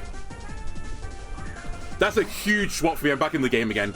My big answer to Xerneas, and by the way, what Xerneas is going to do is a move called Geomancy, which raises every stat by 2. Not just 1, 2 stats. By the way, funny enough, one of the best moves, well, I say one of the best moves in Pokemon, it's not quite true, but like, a very classical, like, stat boosting move, like one of the better ones, is Quiver Dance, which is a bug type move. And it basically made Volcarona viable. Not good, but viable. And that gives you 3 boosts, 1 to special attack, 1 to speed, 1 to special defense. Geomancy is 2 in everything. And the whole point of Geomancy is it's meant to take 2 turns for the effect to go off, but if you hold Power Herb, it goes off in 1 turn instead. Which is bullshit, and that's what Xerneas is going to do. It holds Power Herb, it does Geomancy, and in 1 turn doubles all of its stats. Which is complete horseshit. But anyway, my answer to this is actually Scizor.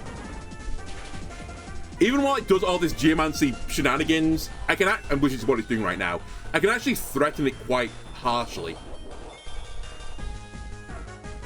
And I'm hoping on this turn, it's going to swap out. It might not. It might be like, hey dummy, you're not going to kill me on this attack, but hopefully it will just swap. Oh, Reflect's gone. I forgot about Reflect.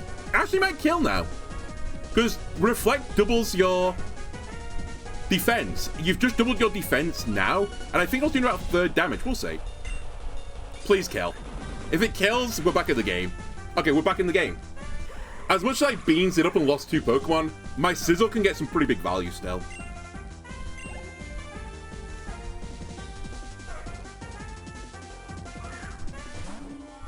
Interesting you'll go to Togekiss. I don't know why. Oh, Togekiss got Flamethrower. Okay, I see why you've got to Togekiss now. I think I have to stay in, but I equally think you're going to die.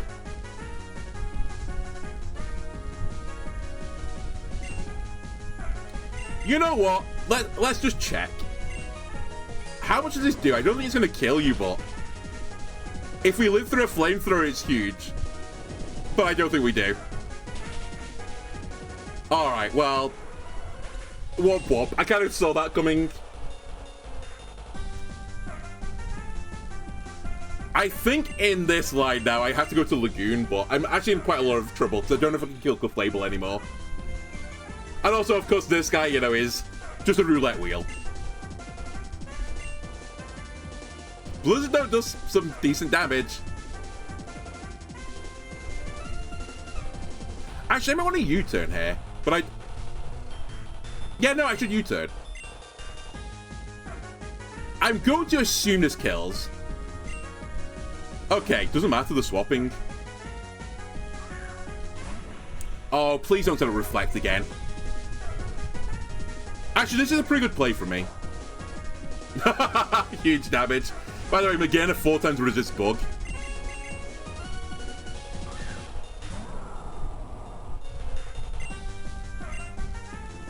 So, the game here is they've also got Mega Mawile left, and my only Pokemon that can... Oh my god, I didn't kill. My only Pokemon that can kill Mega Mawile is Onsen. If this sets up Reflect, I think I just lose. Yeah, okay. I mean, I'm like, actually, like, cooked now. Well, I say I'm cooked. It's not a good situation to be in. I guess it's not quite over yet. Because I've got Togekiss on 1 health, Azumarill on 1 health. I do have to deal with Clefable and Mega Mawile, but that's fine. I'm going to knock off in case they swap. Huge, that's leftovers gone.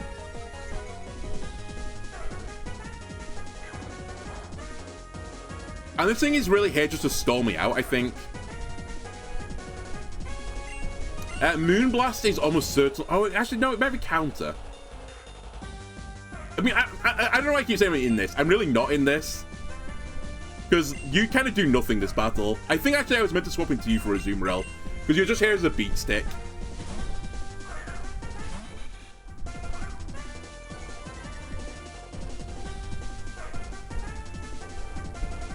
Okay, did use counter.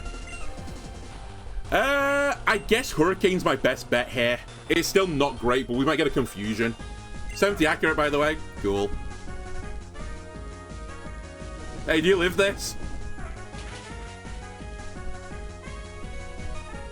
I'm actually shocked that you did. Alright, Hurricane again.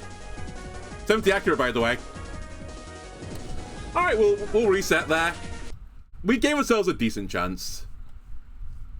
but I kind of beansed it. I've got a funny feeling as well when I did the testing for this. I've got a funny feeling Quick Claw procced and like won me the game. Whoops. I didn't mean to do that. Oh well, sorry. I just sprayed it with a max repel. So would you like to battle? That's what I just did to her. Sorry, Arabella.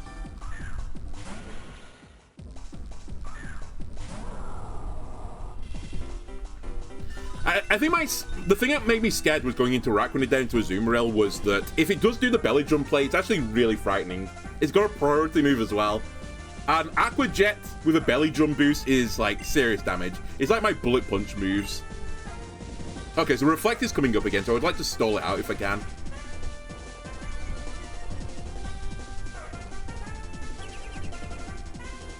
Okay.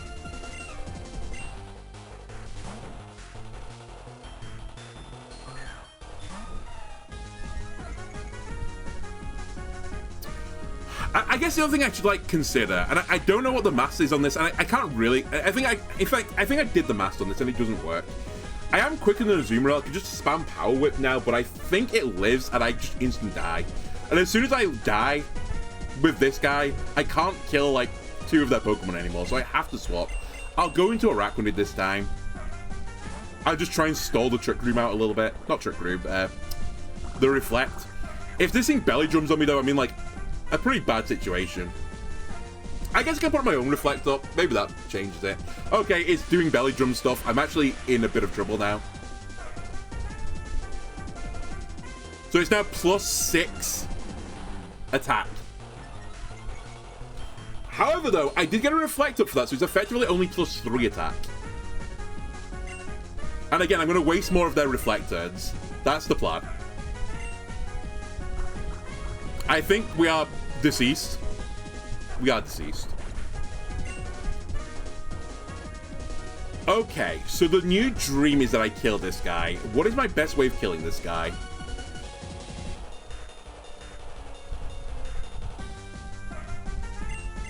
Is it Quick Claw? If it's Quick Claw, then we've got a 30% chance of winning. I think I go for the Quick Claw. I think either way, it's going to die. I think whatever I bring in is going to die, but can't kill. If we get a Quick Claw, though, we just win. Okay, we're going to lose. By the way, Aqua Tail is also only 90 accurate, and so is Play Rough. So there was a chance he just missed me. To be fair, though, Thunderous Link is also only 70 accurate, but, you know, you never know. Okay, let me just... actually, hang on a minute. Maybe Heracross would have been smarter, purely because maybe with a 5 times and a crit, I could have got there, but... Yeah, maybe Heracross is a more consistent line.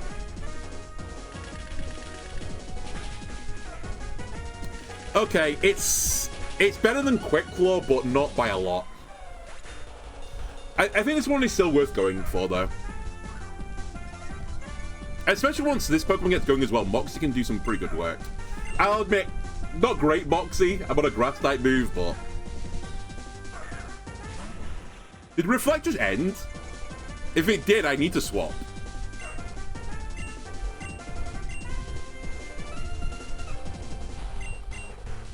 I don't think it did. I think Fleur Cannon's incoming.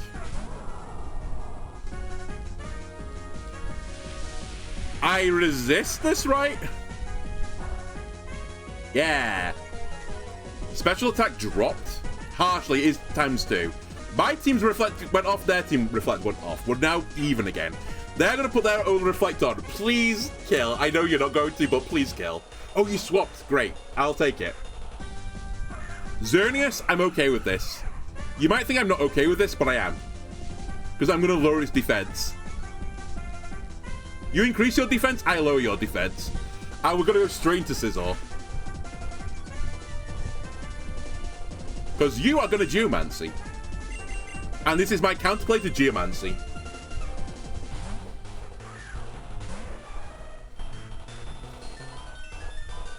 Not a good one, but it is my counterplay to it.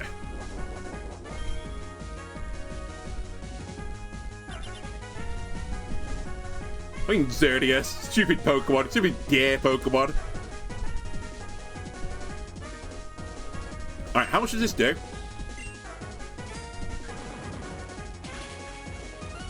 Excellent. That might be a damage roll, by the way. I can't remember my calc on it.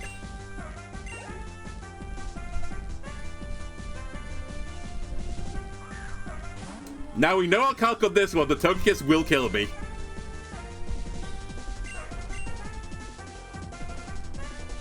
So we go into Onsen here.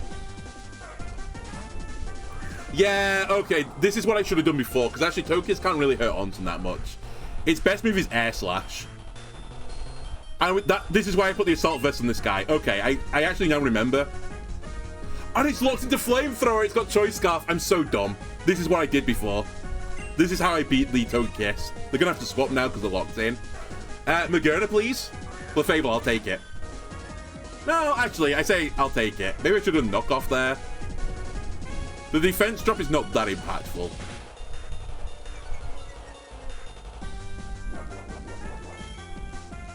Actually, that being said, this thing can't hurt me that much either. I'm going to knock it off. It's going to use counter. I kind of didn't want the crit there because the counter's going to do more damage now. That's actually funny. I nearly died to countering, to critting their Pokemon. And it being like a suboptimal result. I think now we go into Scizor because I assume it's going to be Moonblast incoming or Soft Boiled. Soft Boiled will heal it and I'm okay with it healing itself. I legitimately don't care anymore. You swapped. Not into Magerna, please. Okay, I can play the same game again. Togekiss is going to Flamethrow me because it's the best move it can do. If it predicts the swap, absolute cinema.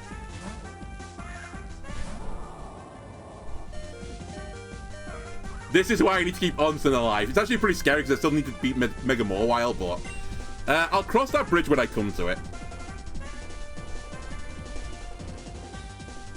Now I think Fire Lash is the right play, because if they swap into almost any Pokemon, I think this is the correct choice. Although, actually, if it goes into a Azumarill, that would be really frightening.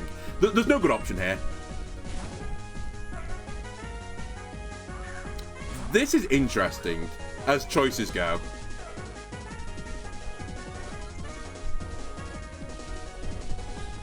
But I'm going to predict it again, because I'm such a genius at this game. That's a huge amount of damage.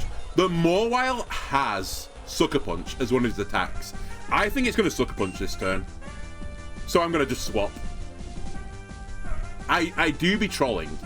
My slight concern about doing this, though, is I wouldn't use Earthquake into Mega Mawile. Knowing the game, next turn, it would swap to Togekiss and be immune to Ground-type damage. So I guess what I'll have to do instead is use something else, or I'll go into Scizor. Actually, Scizzor's a pretty reasonable shout here, because Scizor has got a small amount of speed, like, put into the EVs and IVs. Actually, I think it's actually purely into the IVs now that I think about it. And it's for this situation, it can outspeed a priority move user. And it's, I think, this one in particular. So, yeah, Sucker Punch. My Bullet Punch will go off before Sucker Punch. I suspect they're going to swap. I'm going to guess into Magerna. Togekiss. Perfect. This should do more than half damage. I think now we've actually trapped them. I've hidden them in. It might only be a Azumarill that can take one of these now, so I think they're going to have to get a safe swap into a Azumarill to win this. But I don't think a Azumarill can kill my Scizor from here. I don't think it can two-shot it.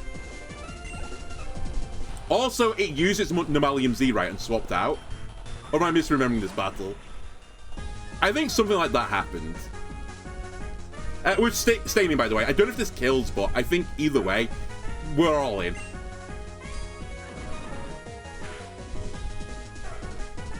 Wow, that did way, way less than I thought. Hang on a minute. I maybe have opened a seam to losing now. I actually thought I would have done way, way more with that. That's actually completely my bad. I'm not thrown yet. That's too hard a word. I think I can still win this, but I've definitely created a line where I can lose it.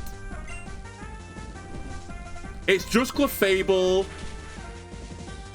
Wait, Clefable, Azumarill, Mega Mawile left, right?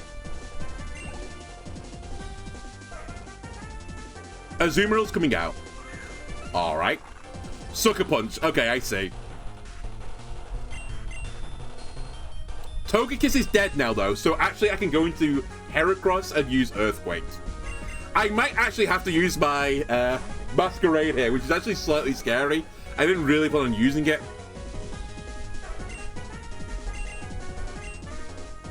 It's fine, won't kill me. My slight concern is this won't kill Azumarill or Clefable either, but maybe with the Moxie boost that gets me there. Maybe my Heracross, my starting Pokemon, it's its time to be the ace. Also, I killed Azumarill. Okay, I forgot. I actually have almost no fear now. This thing does have Flamethrower, though, so I guess I should be, like, a touch concerned. And I've locked into Earthquake, and it's not super effective. But I have got a Moxie boost, and it's, like, half dead. Wow, that did actually negative damage.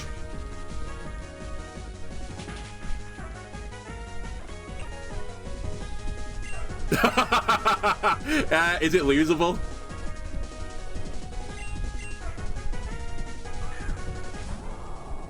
Oh, Clefable's got Unaware, I forgot. So it ignores your stat changes. That's funny, I forgot. We'll Fire Lash. I don't actually know if it's going to kill from here, but it at least lower the defensive stat. And if they soft-boiled, I get another attack off. Okay, we win. It was closer than I would like to have been, but we won in the end.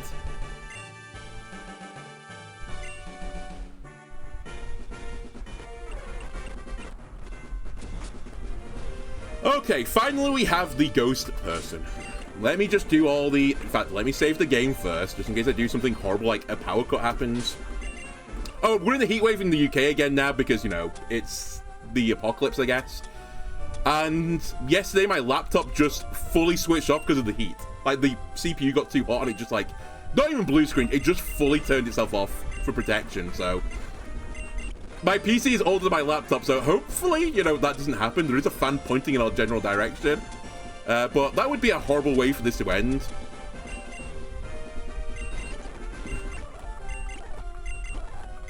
Mother Nature takes another victim. Okay. Right. Do I need PP ups anywhere? How many knockoffs do you have? 19 of 20. Honestly, don't fucking fuck around. This guy stalls you out, so it's probably worth just making sure that you have, like, max on everything, basically.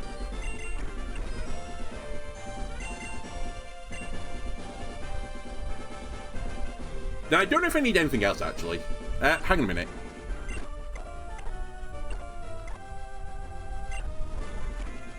That seems reasonable. If I've forgotten something, then, you know, we can sort that out later. But I think they're the general moves I need to use. From what I remember, Araquanid and Onsen is going to stay on the field for a decent amount of time. Okay, what other changes do I need to make? Ah, this is where I get rid of Reflect from my Araquanid. And it becomes a bit more, like, stally. It's going to use the move Toxic. Because that's what they're going to do to me. They're going to be Toxic. We're going to get rid of Reflect because there's very few physical attackers on this team. It also needs to lose Leech Fang and get Protect. I can do that. And I'm going to get rid of Leech Fang because, again, Bug not going into Ghost. And Wide Guard, I can't reteach it, so we're going to do this. Vikavolt gets rid of Quick Claw and gets Assault Vest. And I say change Protect for any move. It doesn't matter as long as it does damage. Sure. Shall I put Hyper Beam on it for Mad Bants, considering, you know, it's a Ghost Gym, it's a null type move? No. Where is... Oh, you learn... Oh, no. Okay, I was going to say, you learn Bullet Seed? I'll give you Energy Ball, wherever that is. Sky Drop? Okay, didn't know it was in this game.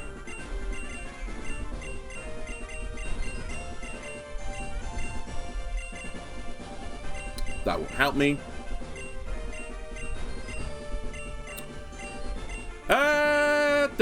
Where's Energy Ball? I know you learn Energy Ball. I remember. Where is Energy Ball? There it is. All right.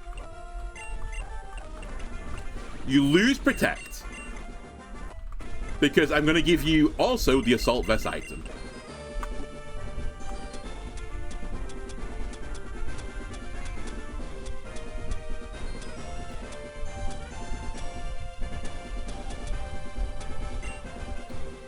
And then also,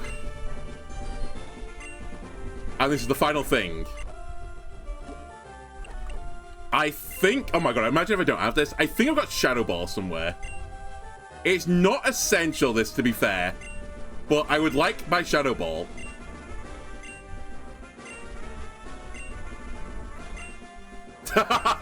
Did I forget to get this? That'd be really funny, because this is something I decided to do after I beat it. I was like, I should probably put Shadow Ball in the Pokemon. I don't see it. There it is. Okay, we're good. So Shadow Ball, Masquerain also learns this, and honestly, Blizzard has no use here. Except for the potential chance to Frostbite, but it's such a low percentage roll. We'll take Shadow Ball. And also I can reteach you Blizzard. Heal. By heal, I mean save. Create a save state. Okay, so Ghost Gym, the gimmick is actually very simple. Every Pokemon's got multi-scale, or whatever the effect of Lunala is. I forgot what it's called now. But it takes half damage while it's at full health. Also, any Ghost-type Pokemon at full health won't take any damage from entry hazards, which won't matter because I'm not using any. And also, the moves Safeguard and Substitute only work for Ghost-type Pokemon, which again, won't matter because I'm not using either of those moves. What does Frostbite do? So Frostbite was a gimmick that was introduced into Legends Arceus, which was a replacement for Freeze, and it's basically the special attack version of Burn. So you take damage every single turn, and if you ever use a special attacking move, you deal half damage. For Burn, you take damage every single turn, and you do half damage for the attack side of things. It's basically the mirror of that. And I think when they're making this ROM hack, because Legend Arceus was the last game that came out before, like, they basically said, we're done with this now. I think everyone thought that Freeze was going to get replaced with Frostbite because it does in that game. And then funnily enough, when Gen 9 actually came out, Freeze was back and Frostbite was gone, so... but I think they're looking into the future. I wouldn't be shocked if Freeze goes. It's a really toxic mechanic. Anyway, one final thing I need to do. Masquerain is the lead here. I'm just going around the save state as well, so I have to do this every single time. Now, this battle, I got super turbo mega unbelievably lucky. I think I rolled like a below 10% chance and did this first time when I was practicing. And I was like, well, if I did it one time, I can do it again.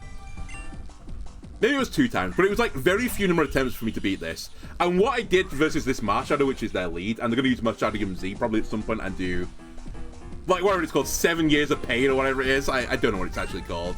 It's Z move. I used Hurricane. I hit with Hurricane, which is 70 accurate. Then I got a Confusion, which I think is like a 10% chance, I think, to confuse on Hurricane, and it hit itself in Confusion. And because of all of those things aligning together, I beat Marshadow without losing a Pokemon here. So, I'm going to push the button again. To be fair, I think from when I did the calculations, it kind of doesn't matter. As long as Lagoon kills Marshadow, I'm actually pretty okay with the situation. We hit. Do I get the Confusion? No. Also, that's not the Z move. Do I die to this? No. I assume Shadow Sneak kills me from here, and that's the calc it's done. I think I actually need to do another Hurricane to kill here. Do you kill from here? Really? No. Okay, this is fine. Honestly, Lagoon killing Marshadow is a blessing, really. It's the only Pokemon that's, like, kind of scares me. It's not quite true, by the way. Their other Pokemon, by the way, are Jellicent, as we're seeing right now, which has got Scald, Nightshade, Taunt, Recover. Giratina, which has Leftovers as well. Hex, Will-O-Wisp, Roar, Rest. It's here to stall me. Cofagrigus, Mummy, Culverberry to reduce dark damage, Nightshade, Body Press, Iron Defense, Haze. Then they've got Mega Gengar and Blacephalon for, like, actual sweeping. So it's really, can I beat the stalling Pokemon is, like, the gimmick here. I'm going to assume Nightshade is incoming. This is part of the reason, by the way, why I've brought this Pokemon with Toxic. And it's pure to beat their stalls by Toxicing them. Oh, big, huge damage. They might go Mega Gengar here. Okay, they did. Oh, they taunted me. They're a genius. All right. Well done. You got me. You son of a bitch, you got me. All right, we can go into you instead. Actually, I probably should have gone here first. I think I made that mistake before as well. It's almost no harm, no foul, to be fair.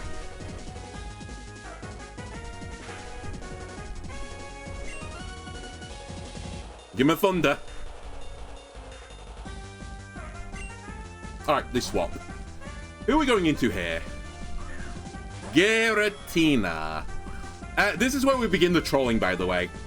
This is actually the pure and sole reason why Centiskorch, I ended up deciding had to be in the squad. So this Giratina, and it's kind of like, I would say it's like the fulcrum of their team. Blastoise is also quite a strong fulcrum, but this one in particular is going to use Will-O-Wisp, and if it Will-O-Wisp and put a status on you, Hex does double damage, and Hex is base power 60, and it becomes base power 120. And then it can rest to, like, you know, stall out the burn even longer and roll you off the field if it's really annoying. But what you can't do is you can't burn a Fire-type Pokemon. So this is why Centiskorch is here. The other one is Blastoise as well, which is going to use Flamethrower all the time and try and get Beast Boosts off, because it's an Ultra Beast. And again, I can just put Centiskorch in front of it, and it has a really bad time. So what Giratina is going to do now is it's going to roll me away.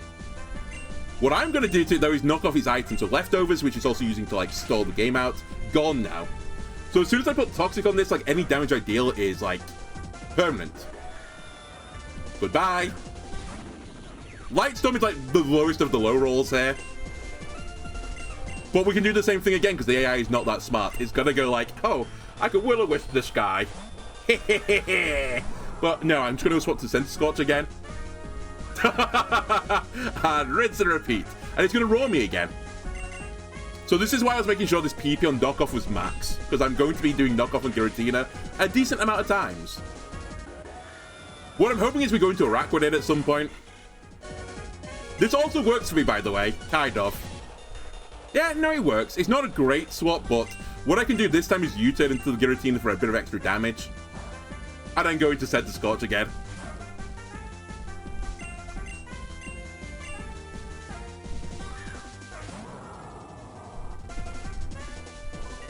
Oh my god.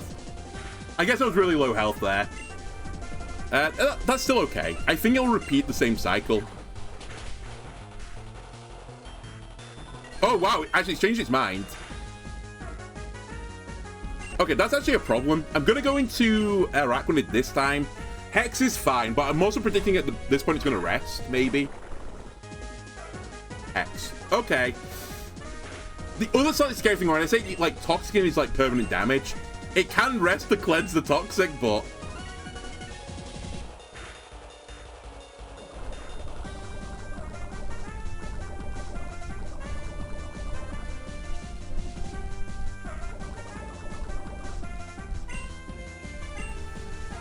Okay, next on the list of things I need to do. This is a weird battle in the fact that Sizzle actually isn't that useful. I'm tempted to go to Sizzle. I'm also semi-tempted to go to Heracross. But I need to make sure Centiskorch stays alive for a bit longer. I can't actually afford it to die yet. And similarly for Araquanid, I can't actually afford it to die just yet. I might actually have fucked up here, like, to a colossal degree. Because I don't think Bullet Punch is going to kill here, and I think it's going to rest. I'd love it to kill, but I don't think it does. Okay, that's actually huge, because Giratina is like a serious roadblock.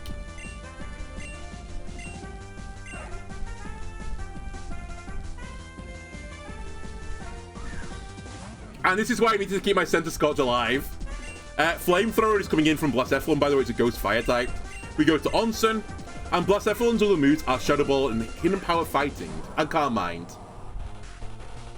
And assuming I'm out of range, which is why I was trying to keep it with enough health of Shadow Ball, It can't do anything to me. Oh, by the way, this thing has weakness policy, so I'm going to trigger weakness policy. I'm slightly concerned now that it can do something to me. Because I think when I'm at full health, this thing will swap after this. Because it won't kill me from here. But it might honestly be fine at this point. This might be okay. Giratina's dead. Blacephalon's the other Pokemon I need to kill with this. And I have other ways to kill Blacephalon. Okay, this must kill.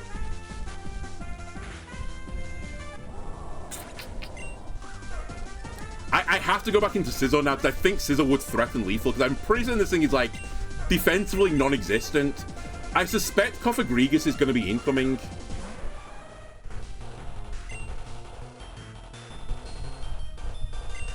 You know what? I actually forgot about that. You resist it. I think you're going to live through this. I may have colossally fucked up. All right, you swapped. It will be into Cofagrigus, though, right? Yeah. Okay. I need to bear in mind Blacephalon's left. I actually might need Heracross to kill it. I should have gone into Heracross. That was the misplay I just made. Anyway, I've just lost Technician because Mummy... If you hit it with a physical move, it copies its ability onto you, and it's just a dead ability. Alright, see you later. I need to put Toxic on you. You're the other reason why I've got my guy here, Ocean.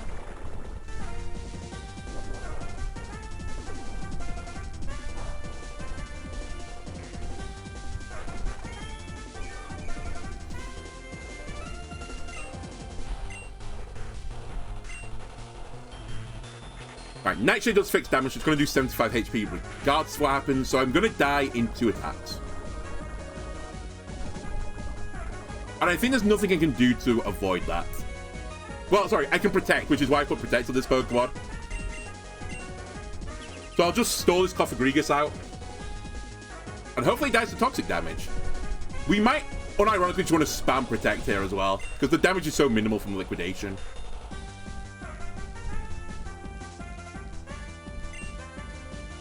I go for the double. And I go for the triple too.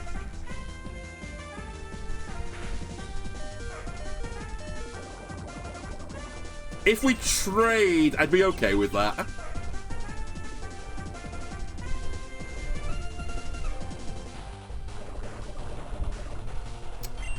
I'm going to risk it.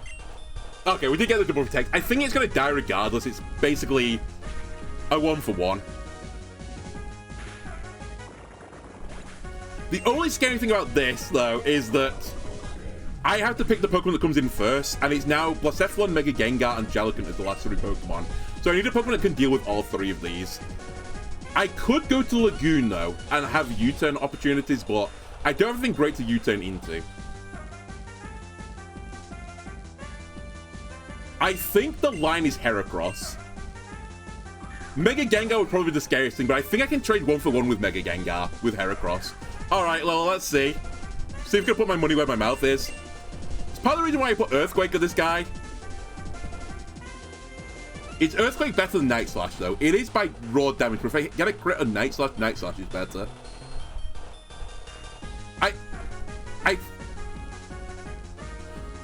The other thing I actually have to be scared about, and I didn't even consider this. Mega Gengar, sorry, Gengar right now has Levitate as his ability. If it Mega Evolves, it loses Levitate and gets Shadow Tag, which locks him into battle. Is U-turn priority? No. That would be Turbo OP. But anyway, this thing has Levitate currently. If it doesn't Mega Evolve, it would be immune to this. I'm actually going to use Night Slash then. Alright, they did Mega Evolve. They didn't call my bluff. But it actually would have been game losing if I'd made the call wrong. I think this way, Heracross will probably still die unless they got crit, which we didn't get. But I don't just instantly lose. Because potentially from here, Earthquake will kill. And I think I'm faster than Mega Gengar. I'm so stupid. If I get a crit, we get the kill. But either way, I basically left everything at low health. Except Jellicent. Oh, the effect! I'm so stupid. I actually forgot about the effect of the battle. Okay, Heracross might actually just win this battle now. Because I got a Moxie boost. Show me Blacephalon. Alright, Jellicent. I'm going to level with you here. I don't think I've got anything better than just Night Slashing this thing.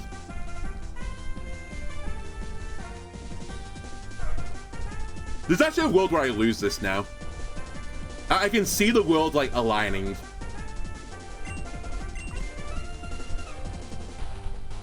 Because I'm going to need the Lagoon to hit Blacephalon at some point, I think, to win this game. Just show me a crit. Actually, I'm not even sure a crit would get from here. You're at full health, right? A Nightshade is guaranteed lethal. I think I just send the damage, though. Show me a crit. Not a crit. Alright, so we die here.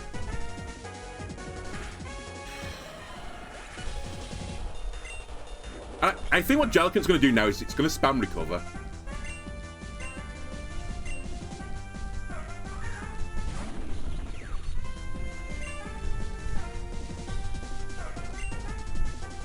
It didn't spam recover. Wait, what was my health at?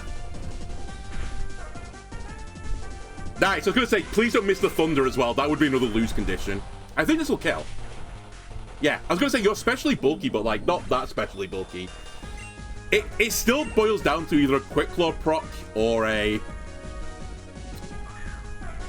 miss of a... Actually, it won't come down to a miss, because I've got Shadow Ball, and it's why I put Shadow Ball on this guy. Not this guy, but the other guy. Quick Claw Air Slash. Yeah, not surprising. I have no safe swap anymore, so he had to perish. The Beast Boost doesn't matter because it's not speed. And Lagoon should be quicker than it.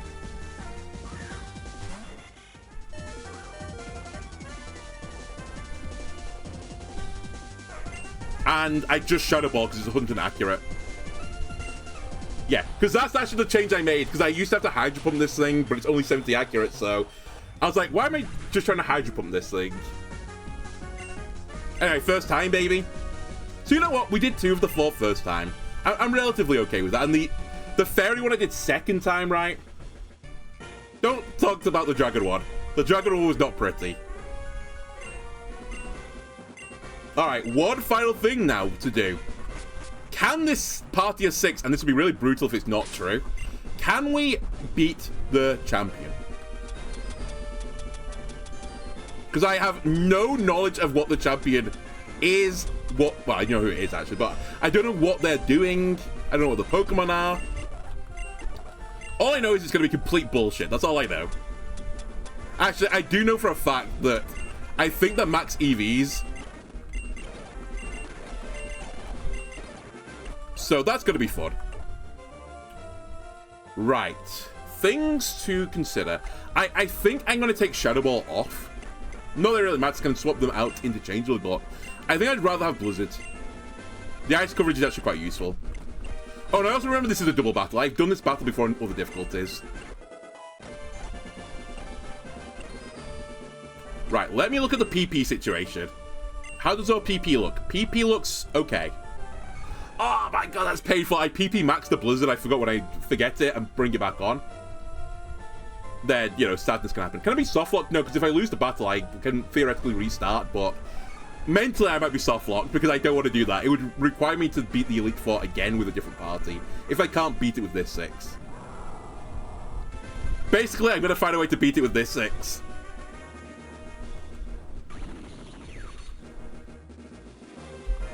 Also, you don't have Quick Claw anymore. I'm stupid. You've got Assault Vest. That's fine. I'll leave Assault Vest on you. Okay, I think... Wait, what is your PP situation? Sorry, I forgot what I was actually doing. That's fine. Fine. Probably fine. I should probably do Wide Guard, though. Actually, let me... Why am I fucking around with this? I've got so many Leopard Berries. I've farmed so many of these bad boys. Just use it.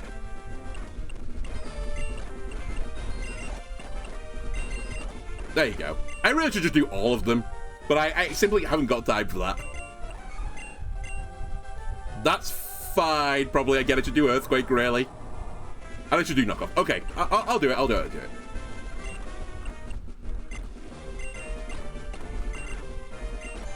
Right. Save the game. Create a save state. Also, think about who we're going to lead with here. Bearing in mind, I have no idea what their Pokemon are or what the speeds are. I have some vague memories in the back of my head, though. My vague memory is that they lead with something with Pixelate. Like, it's like Mega Gardevoir or something, or Mega Altaria they lead with. And I think they have Pixelate, which turns normal moves into fairy moves. I'm fairly certain that's what happens. I'm so, like, on edge.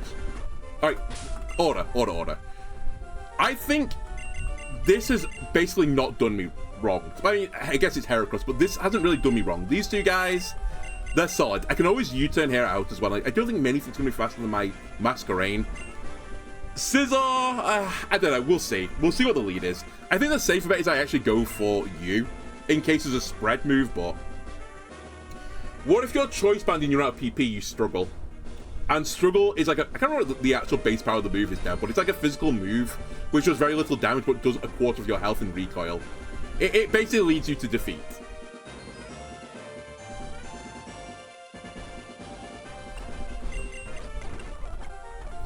Alright.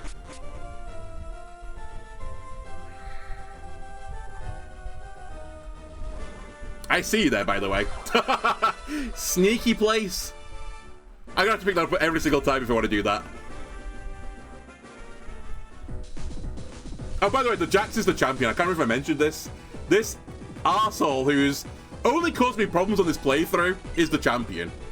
Oh, he's leading with Rayquaza and Suicune. Okay, that's not what he normally does. I can tell you that for certain. He's gonna Mega Evolve this, isn't he? It's the ultimate flying type Pokemon versus bugs.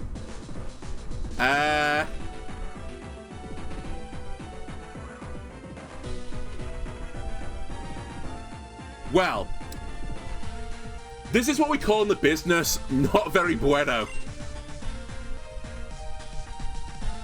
I might not be faster than Mega Rayquaza either on this guy. And Blizzard is only going to do neutral damage.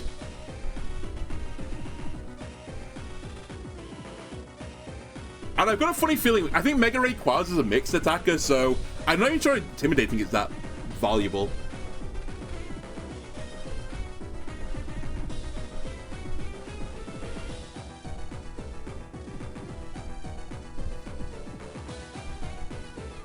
It has to be Blizzard, right? Rayquaza, even though like it's in airlock, which by the way, I think any flying type Pokemon has its weaknesses removed, it's still a dragon, so it's going to take 2 times damage to ice. I think Masquerain is actually low-key the carry.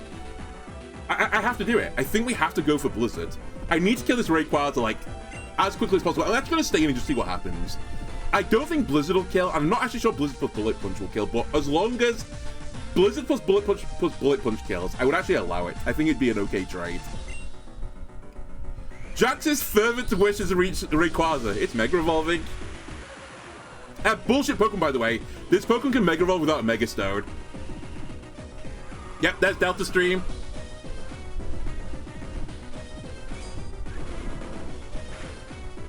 That's actually good damage. I don't care if you weaken as long as you hit. The Suicune as well, you can miss it, I don't care. Hit Rayquaza.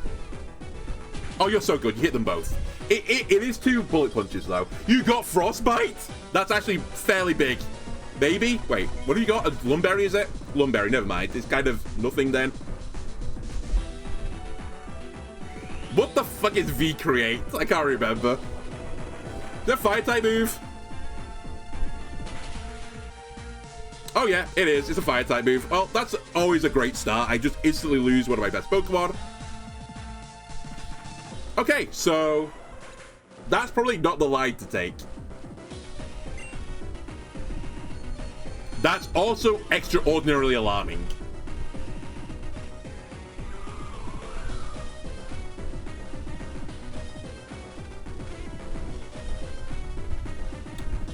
Well, what's the answer?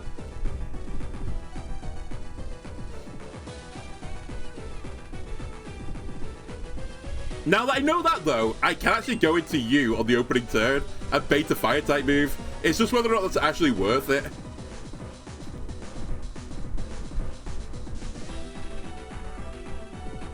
And our survey says it's not worth it.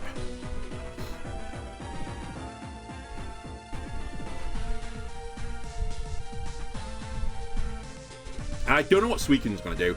I think I have to go into Heracross here, because I'm pretty certain Mega Rayquaza is like unbelievably quick. And I know Masquerain is faster than it, So therefore, because Heracross is faster than Masquerain, that Heracross is the faster Pokemon. I basically just need to leave Suicune alone, though, which is, like, alarming. Let's put it that way.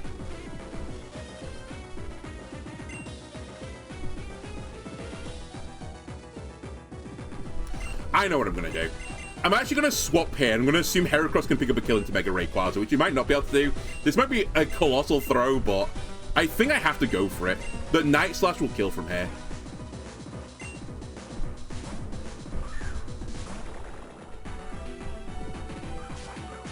Crit. Okay, if it doesn't say crit, that's not terrible. We trade 1 for 1, and I get a Moxie Boost on Mountain. Suicune, please don't have super effective move into Heracross. Please don't have Psychic.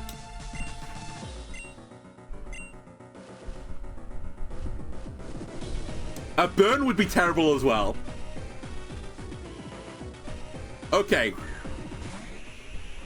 Okay, that's actually horrifying news. Although, it does mean a Fire-type Pokemon's going to be pretty good. Katana is extremely quick, extremely powerful. I think it's a physical attacker, right? But it's like one of the frailest Pokemon of all time. Like, its HP and defensive stats are not real. So as long as I hit it, it's fine. But I bet you it's holding Focus Sash, because I'm pretty sure that's what that thing normally does.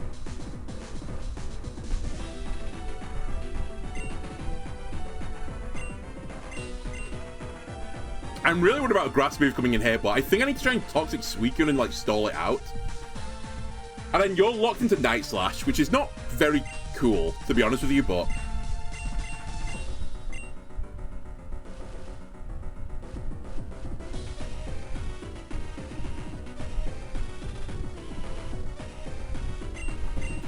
I'm at... it's so annoying. I think we Night Slash Katana, because if it is Sashed, then let's just get it to Sash. And I can't Toxic Katana. It did like no damage.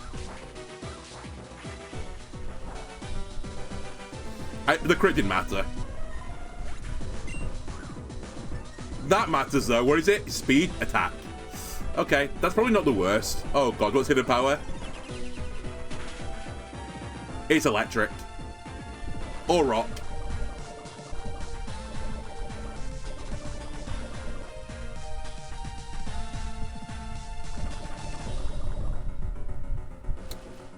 I have the horrible feeling that you're not going to be faster than Suicune.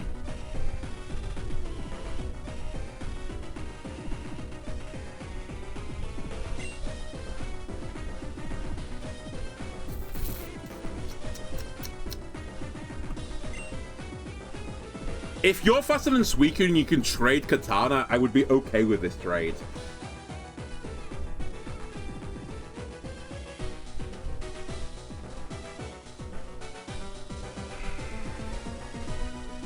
Fuck, I actually hate this.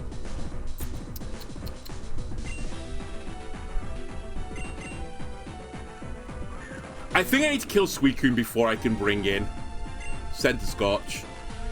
I think you protect as well.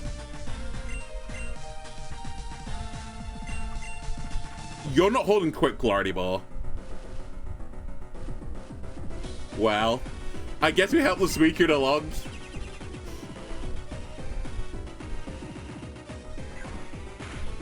Not holding Assault Vest anymore either. Fuck. Oh, they doubled the slot. Come on.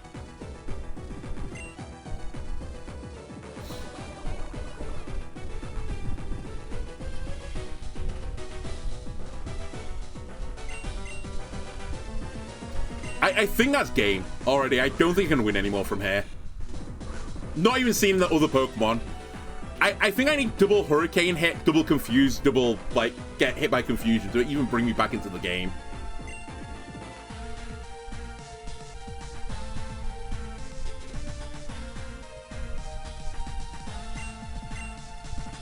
Like, you have nothing to do anymore. I guess what I could do is predict that my opponent's not going to attack this slot, because why would you? And get a free swap, but even then it's not that useful. Yeah, there's just nothing I can do. But Irakuni does nothing here.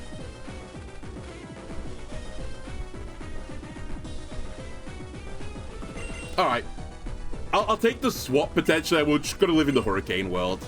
Also, okay, Hurricane's not a double slot. I'm stupid. Because this won't kill. Alright, the answer then is I need to Hurricane you and get the confusion here.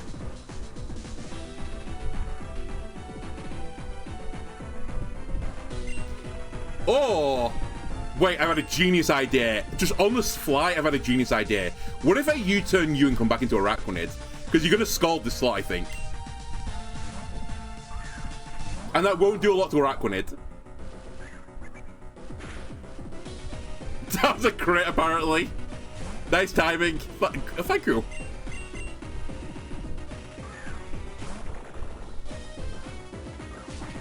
Good. You Leaf Bladed the Fire-type Pokemon. You dweeb. That still did a lot of damage. Oh my god. Please. Okay, it's Hidden Power Electric. That I know now. Why have you got a berry? It's Suicune. I can't kill it.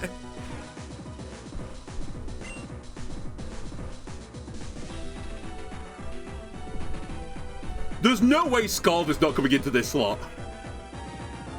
But I can't do the same jiggery pokery this time. I guess I just need to hope that the AI throws.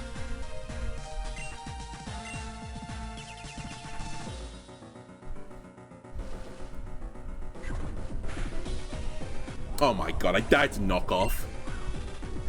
Yeah, okay, he had a boost to be fair. Okay, it actually nearly gave me a chance if knockoff hadn't got a kill.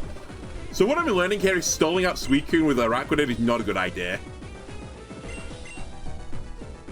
It's extremely not good. Alright, it's down to Lagoon and Ocean. One thing I will say, actually, I can give Lagoon Energy Ball, which would be a grass move super effective into Suicune. It's probably going to be the line I have to take going forwards.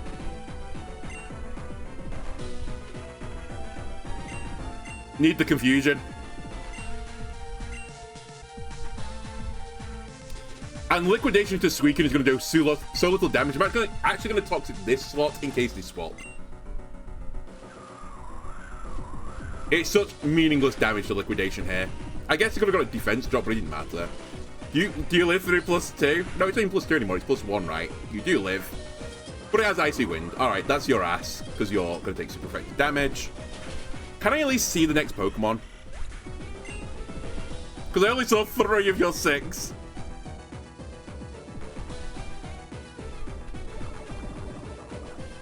Fuck. Actually, the Liquidation I'm pretty sure I wouldn't have killed anyway, so... I actually should have protected that. This was kind of a throw. I mean, I've lost, obviously. Also, you know what I forgot? I actually forgot to do the death counter. Just put, like, I don't know, 10 million on it. It's just so stupid. I was going to count it this time, but I didn't do it last time.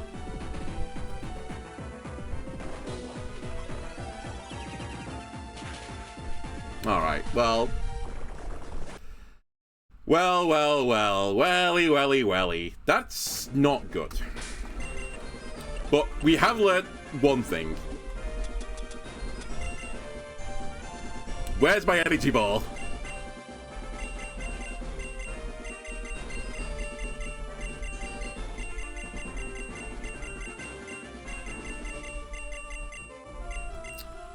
Why am I energy ball blind? I keep going past it, I think.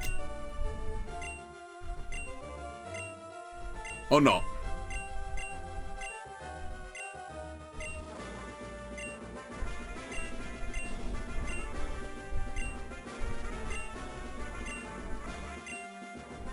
Okay, it's way further up than I thought. Okay, my bad.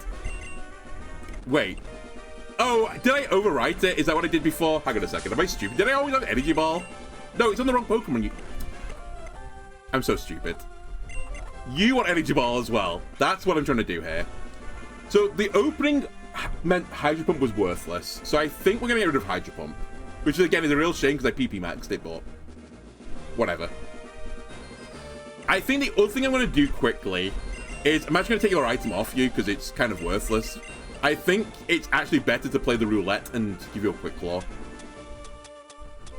Because you're so unbelievably slow.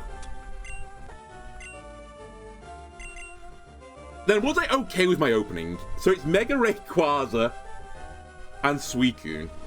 That is the opening.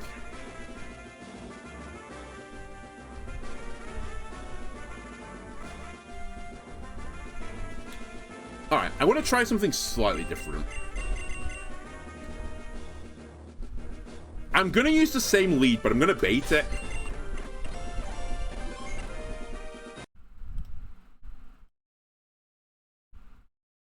Also, I'm sorry, what the fuck was that move it used as well?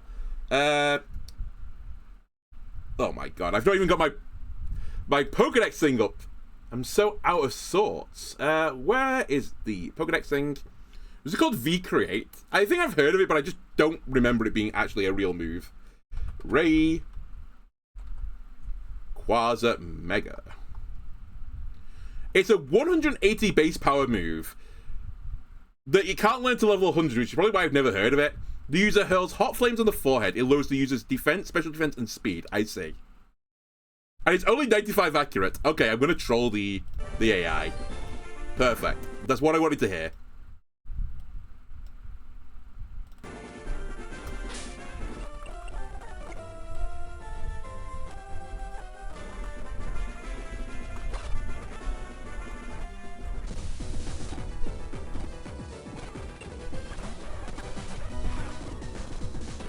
So this time, what I'm going to do is I'm actually not going to go after Rayquaza. I'm going to leave it on the field, which is, like, kind of stupid, but I'm going to Energy you and see what happens, because you're going to Calm Mind, I think, and Rayquaza is going to do V-Create into Scizor, which means I can swap instead into either Araquanid or into Onsen.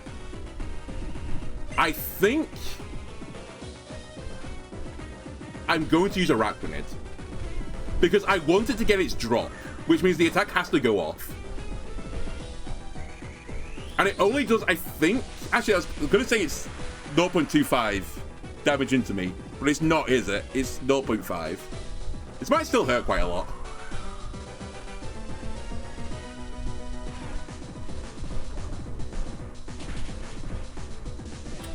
That's super effective.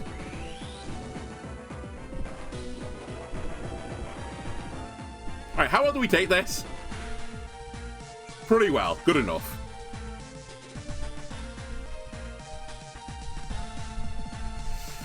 Okay, I don't know.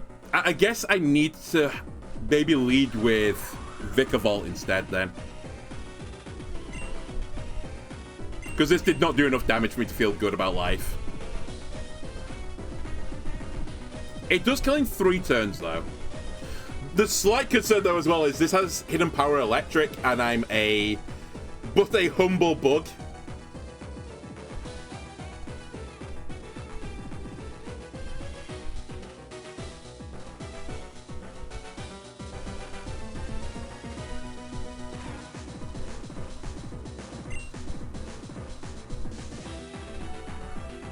Okay. I tell you what, then, game. I'll go to Vikavolt, expecting an electric attack to come into this slot. I'm going to protect in the other slot.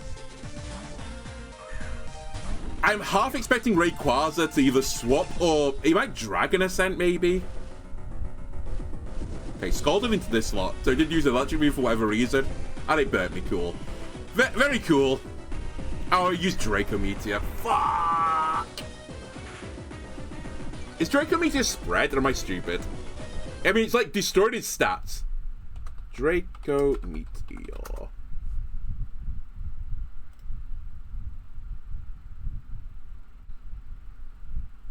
Nope.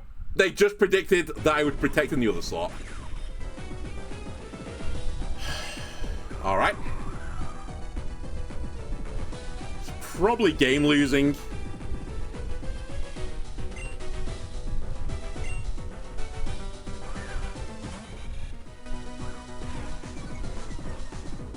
I have destroyed Rayquaza's stats, though, at this point. They simply don't exist. They're a lie. Imagine going to Blizzard try and put some damage into Rayquaza. And maybe get a Frostbite.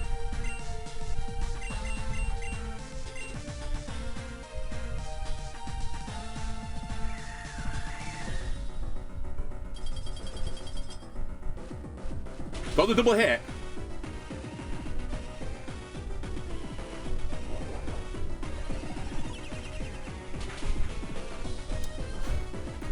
Alright, and you know, if they're gonna get the look as well, then what can I do?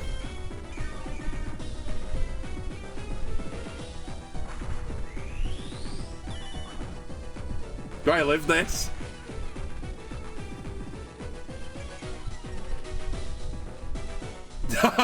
The answer is no.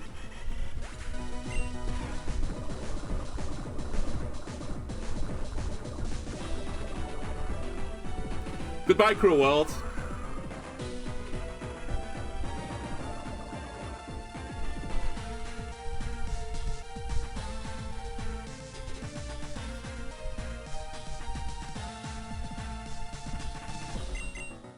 So there's no line anymore, right? It's just over.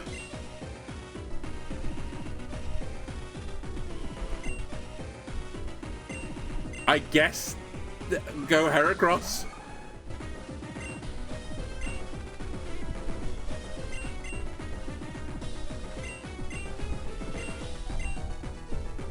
Does this kill?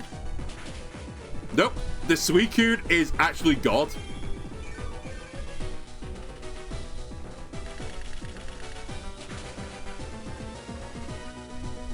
Massive. It's gonna burn me, isn't it? 30% chance of burning, by the way. Doesn't matter, we're not living this turn anyway. Rayquaza actually has no stats anymore, but I can't kill it. Oh, I also forgot it's a one berry. This should kill.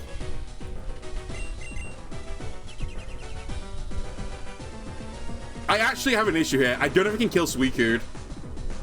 I think I might need Quick Claw to start the game. And then hope that Thunder kills.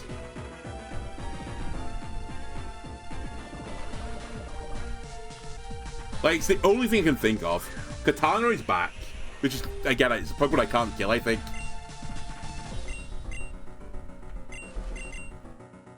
But in the interest of trying to kill it, I need to go into Onsen. We might see another Pokemon at the very least.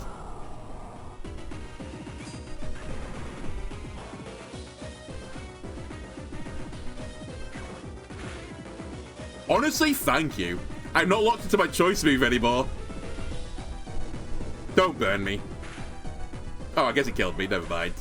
Okay, so this Suicune is unironically just the actual Antichrist right now. I actually just can't kill it. But if I get through it, the Mega Rayquaza, what have we got in the back pocket? What's the other four? You have Zygarde as well. Okay, so it's just all legendaries, is it?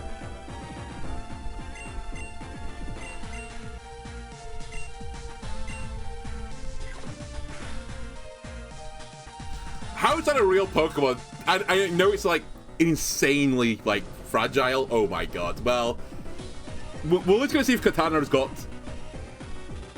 what's his name, but I can't kill Zygarde anymore. Oh, he doesn't have Focus Sash. Weird.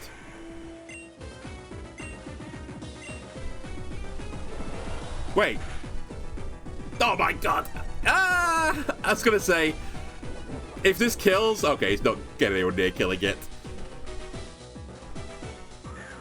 Oh, goody, they're not all legendaries. Rejoice, a Magnezone.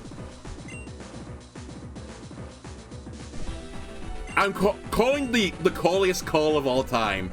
I'm gonna predict 2 spread moves and Wide Guard saves me here.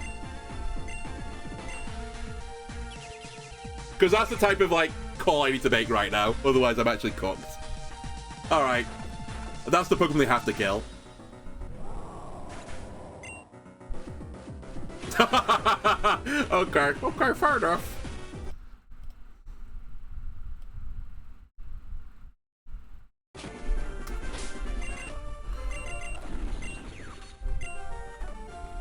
So you have to be the lead. I see now. And I need to hope that Thunder kills. If Thunder doesn't kill, then serious issues are about. Because I don't know how to deal with this.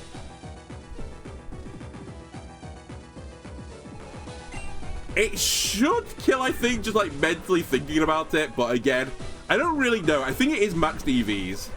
It sometimes has a feeling of being like something unfair.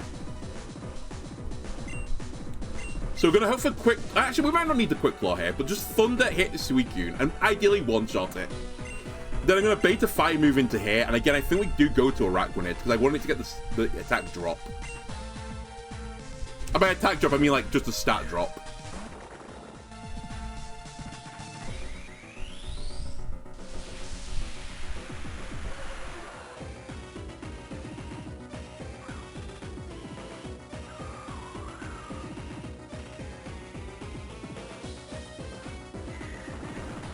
Why? I mean, I know why, but... Oh, okay, I have to get Quick Claw to proc dead. I'm just resetting it because I need to know what the damage number is. I'm sorry. So it's going to do Draco Meteor. Which actually means I should stay in with Scizor.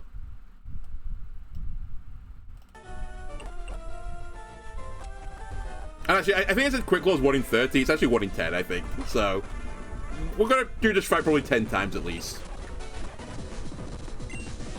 Actually, is it 1 in 10, 1 in 20? Sorry, 1 in 20, 1 in 5? I can't remember.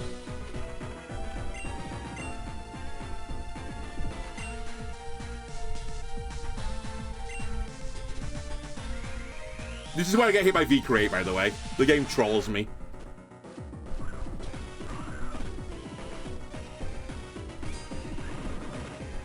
I mean, the Quick Claw isn't proc, so I'm just checking what happens. Okay, just Trauma this time. At least let me see the damage number, though. Yeah, you're dead. That's fine.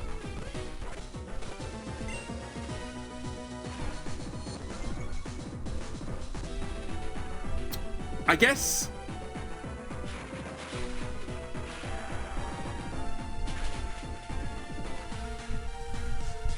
Oh, I actually don't think it kills...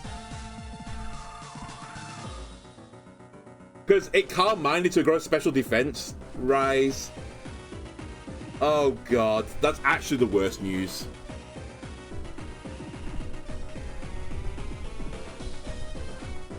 Maybe in the history of the game.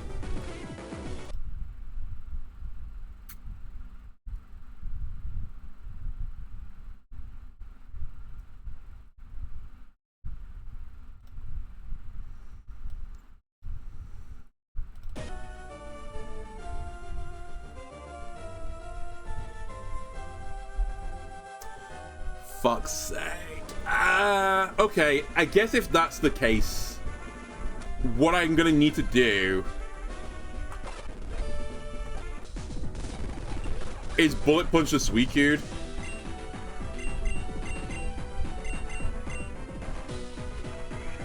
And hopefully that's enough. We didn't get the Quick Claw again either.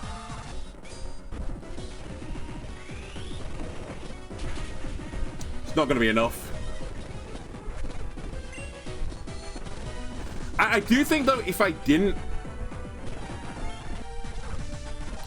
If Carmine didn't go up, I think maybe that and that would have killed.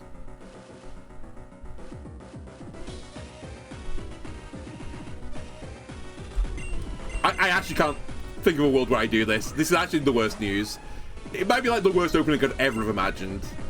I've got a Pokemon that, like, doesn't take any damage in the flying type, and also does unreal damage. And a Pokemon that I just can't instantly kill.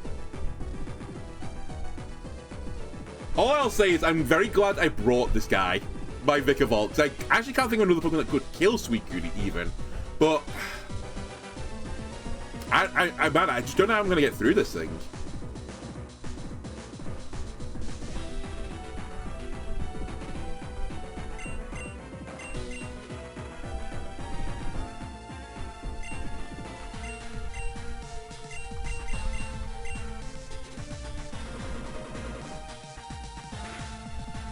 Yeah, it doesn't do anything.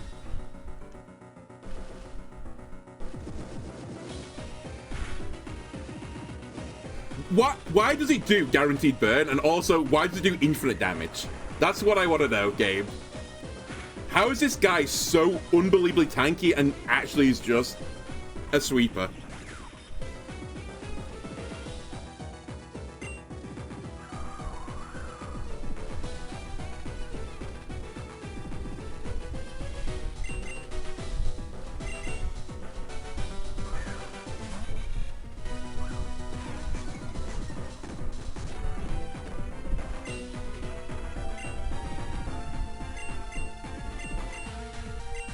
I don't know. If the Heracross lives, I get a Moxie boost, but it's like has no defensive stat anymore, so it's gonna die to like any hit.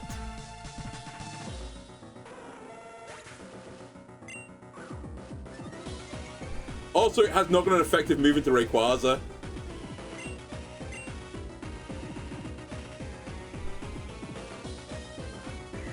I am hitting all the blizzards though now.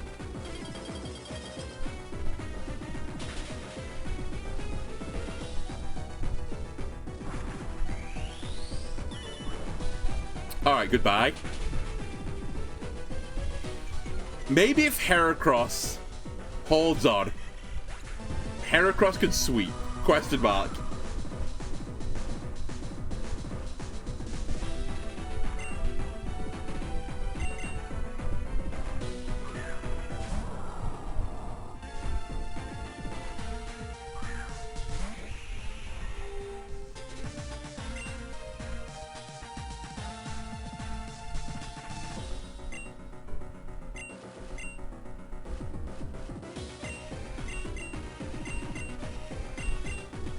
I'm gonna pick up another kill.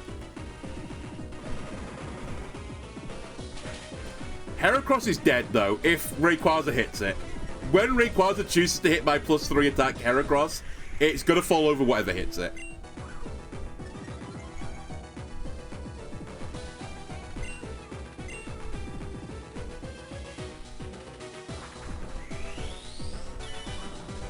Actually a blessing right now that he's not hitting it. It unironically would have been in line. If I had Protect on this Pokemon, my Heracross might have actually been able to sweep this. Because I think I'll kill Rayquaza from here. It's just whether or not I can live through an attack from the other slot, and I don't think it can, so I'm just like taking the other guy out every time. Oh, you're gonna have E-Speed. I think. Please don't have E-Speed. You've got a Lumberry.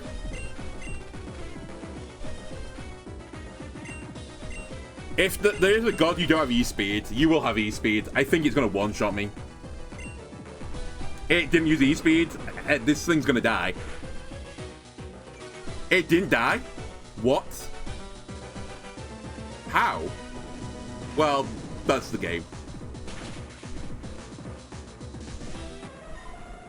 Because Araquanid can't defeat what's coming up. In fact, I know Araquanid can't get through Magnezone. Okay, well, on the plus side, there's a sprout of hope. Heracross, actually, if you get it going, it's pretty frightening for them. The problem is, how do I get Heracross going? I think now I've earned the right to look at what their team is and what's actually going on here. I think we've seen all the Pokemon right, because the other one was Magnezone. So what am I dealing with? It's max EVs. It has to be max EVs because it's actually just unfair. Okay. Not quite max EVs, but it's close. Oh, I forgot Zygarde was left as well. So, the secrets are revealed. All right, I'll give you a look at what I'm looking at right now. So this is who I'm fighting against. The Mega Rayquaza is max EVs, which is normally something you can't do, but this guy can do it. The Suicune is max EVs. The Zygarde and the Kartana, the four legendaries, they're all max EVs. The only two that aren't are Magnezone, which is actually a real stat line for a Pokemon. I have no problem with that. And Arcanine, which isn't quite max, but is also, like, pretty high. Weirdly not got an attack stat. Okay, I guess it's set up as a special attacker, fair enough. Oh, I didn't kill it because it got intimidated, that's why. Piss, I'm stupid. Okay, fair enough. What else am I looking at? Lumberry, Citrus Berry, Air Balloon, and Magnezone. Okay. Leftovers and Zygarde. Assault Vest is also on Kartana. What a weird item to pick. It's so fragile. Actually, I guess with cheated out EVs, maybe it's not as fragile as I think it is. But yeah, that seems pretty bad news bears for me. I said, how do I kill this? Oh, please don't make me go back.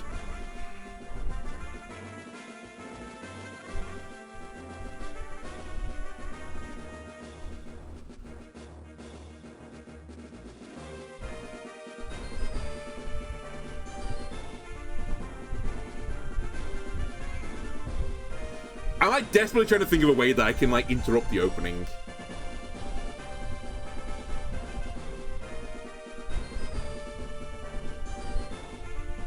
And I'm failing at thinking of it. I guess Quick Claw Thunder crit would just kill Suicune in one. And my life would get easier from there if I could enable that to happen, but...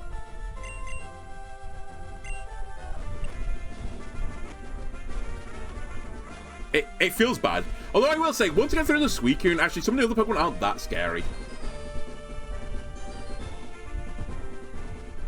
I'm probably going to need to put Protect on my Pokemon. That is one of the things I'm going to need to do. I'm going to have to play this actually like a real Pokemon game.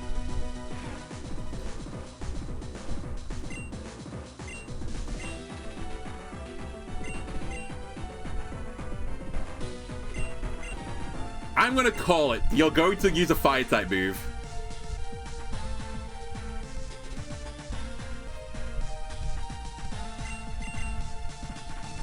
I know the one time I did this you didn't, but surely you're not cheating. Surely you're not reading my inputs. Didn't get the Quick Claw, by the way, so this turn's going to be pretty bad regardless. Alright, didn't cheat.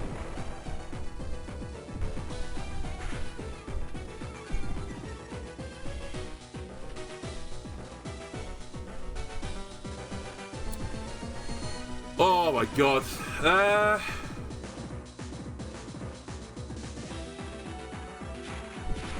This fucking Suicune. You know what? If I get a Quick Claw on either of the first two turns, and as long as I keep hitting the Thunder, it's not too bad. Actually, it's still pretty bad. I take it back immediately. Quick Claw me. I can't Toxic it anymore. I'm actually going to do this and try and Toxic the Rayquaza after the Lumberry goes.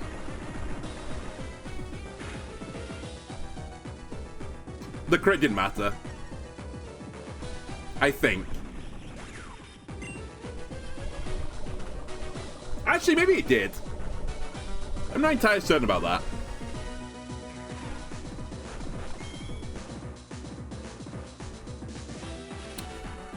It's nice to get the paralysis, but like, the turn that the Suicune was going to do was really bad. I think it would have Icy Winded or Scalded me, which would have done like negative damage. It just feels like a bit of a waste of the paralysis. I will say, I think Lagoon needs to be one of the Pokemon that deals with the opening.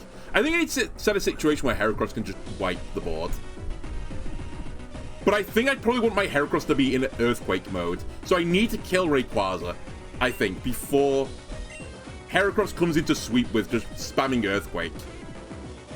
And actually, the real dream situation would be I'd get one of my Levitate or Flying type Pokemon next to Heracross that's spamming Earthquake. That's, I think, how I win this game. I'm not going to do it right now, but it's the theory.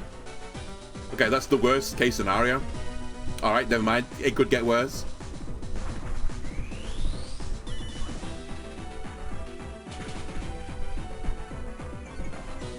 Any chance of a paralysis trigger when it matters? Hey, okay.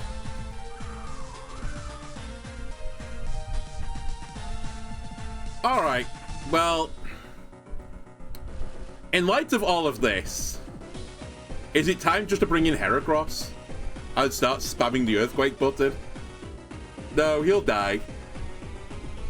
I need a bit more time. Alright, come on, Sizzle. Time for you to go on the chopping block. Actually, you shouldn't use Bullet Punch here. I think use Close Combat to do more damage to Suicune. Because it's going to do nothing to Suicune. Especially when it misses. Goodbye, I think. Masquerain. Yeah, okay. Well, we're going to be 1v6ing with Heracross is the new grand plan. Which is not a good grand plan because Magnezone's got an air balloon. So I need a partner with the Heracross.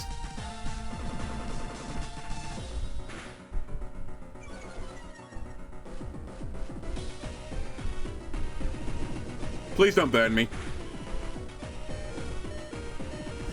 Fuck it, every time. I mean, it doesn't matter, actually.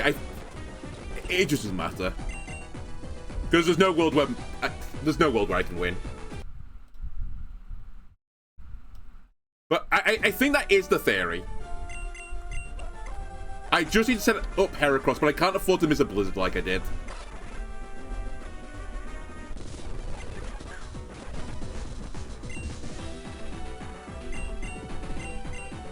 The paralysis, though, was really clutch. I can't deny that.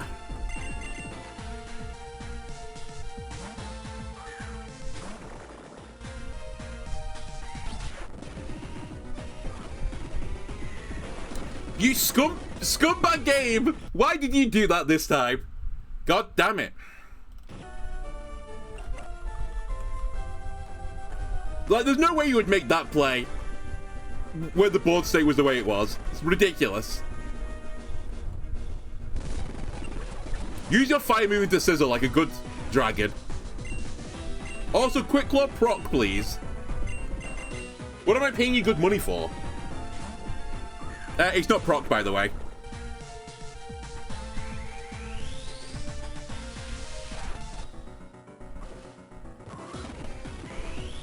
Good. That's what I want to see. This doesn't do much damage.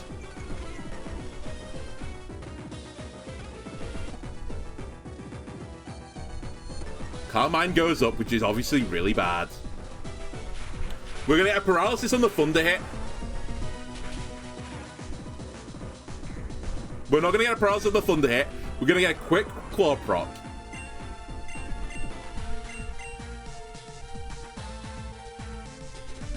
Then honestly, you have like no value, because I think Rayquaza is going to go for Light Storm. I guess I do that.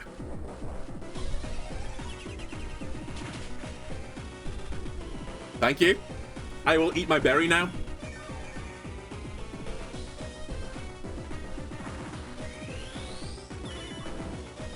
You know what? That's actually not the worst situation ever.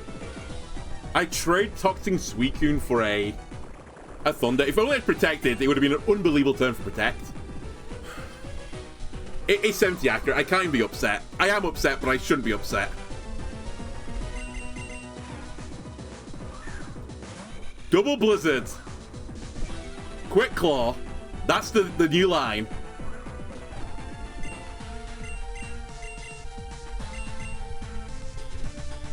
We haven't hit the Quick Claw, but we've hit a Blizzard. Is it on Rayquaza? It is. Not on Suicune, though.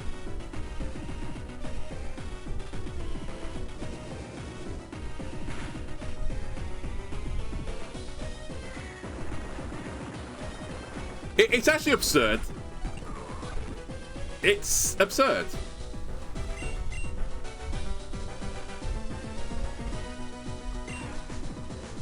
But I just have to go to Heracross now. There's nothing I can do about it. I need the AI to fuck up. Because I have to lock into Earthquake, I think, because it's the only way I can get back from the situation with a spread move. So I need to hit Blizzard onto Rayquaza, kill Rayquaza, and I need Suicune to hit Lagoon, and ideally not kill it. Because I don't think this is going to kill Suicune. Not even close. It's just Giga over. I need to Frostbite on the Blizzard. I miss Rayquaza, so this game's over.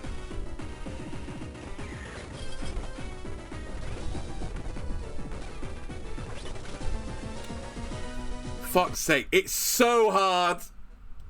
Why? I mean, like, this battle would be hard enough if it wasn't max EVs. Why is it max EVs? It's actually just stupid. I mean, I guess it's meant to be, you know, insane. Oh, it's insane difficulty. Yeah, sure, just put the EVs up to like 10,000 then. That's insane, right? My attacks do no damage, legitimately.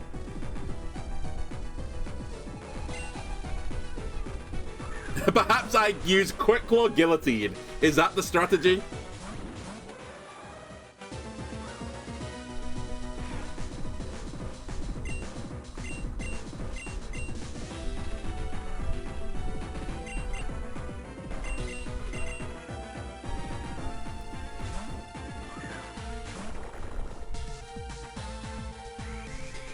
The real, like, the thing that teases me a little bit as well is the other 4 Pokemon aren't actually that bad. It's just these two. I need to find a line with my 6 Pokemon I brought, and with the TMs I can actually, like, teach them to get through these two. That is always a bad opening. Why are you Draco metering that slot? I mean, I know why, because it's like the only threat to your team is me killing Suicune instantaneously. It's fucking winding me up, though, a little bit.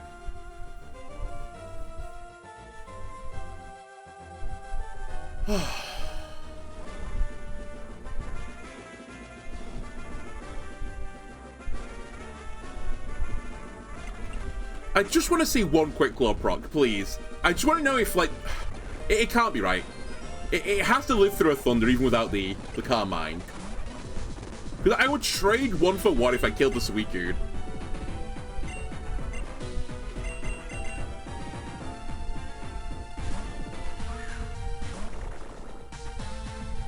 But I guess, actually, I know it won't kill now, but I guess the question was, would Bullet Punch Thunder kill?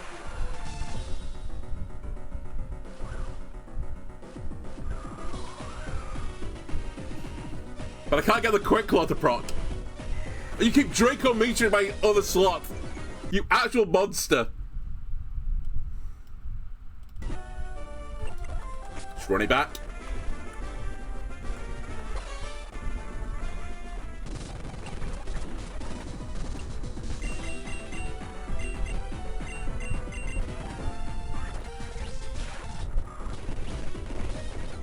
Okay. Just out of interest, let me just quickly check. Quick Claw. How often are you meant to proc? 20%. Okay. So 1 in 5 games this should have procced. Good to know. And we've lost, by the way, because I missed the Thunder.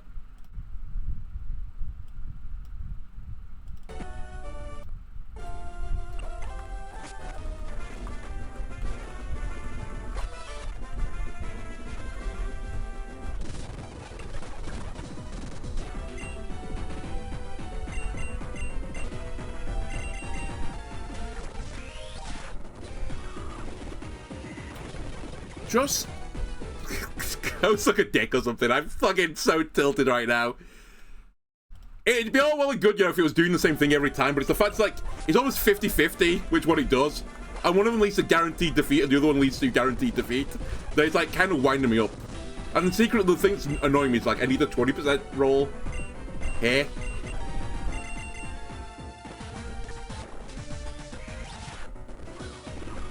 But I can't get the 20% roll because Quick Claw, I guess, is broken. Maybe they've made it like super insane by disabling it.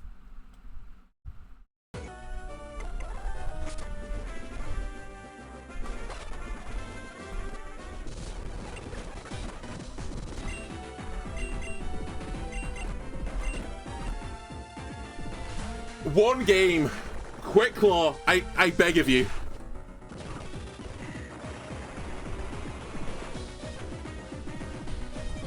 The worst thing is there's no counterplay to that for me, I think. I'm 99% certain with like max EVs that's going to one-shot every Pokemon.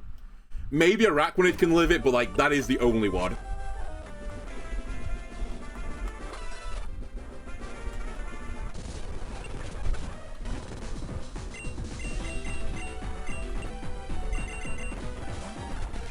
Like, it's 1 in 5, Gabe! 1 in 5!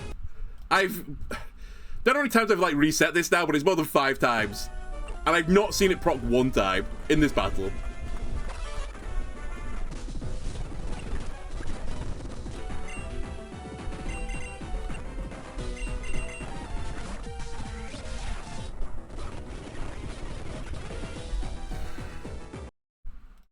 Okay. I tell you what then, game. If you're gonna be like actually a scumbag,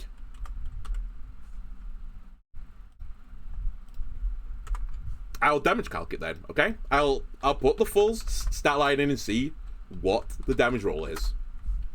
Pokemon damage calculator.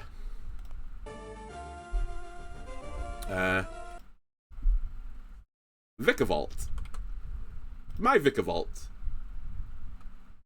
Excellent. Into Suicune. A Pokemon that Jax would never be able to catch because he's actually shit. 76 has inner focus. Just max all these out, why don't you? Okay, from what I can tell, Thunder never kills. It does 73 to 87 is the roll. Which is pretty bad for me. All things considered. Because that is my best Pokemon to deal with this. Unironically, I accidentally brought the best guy for the job. And it's not good enough.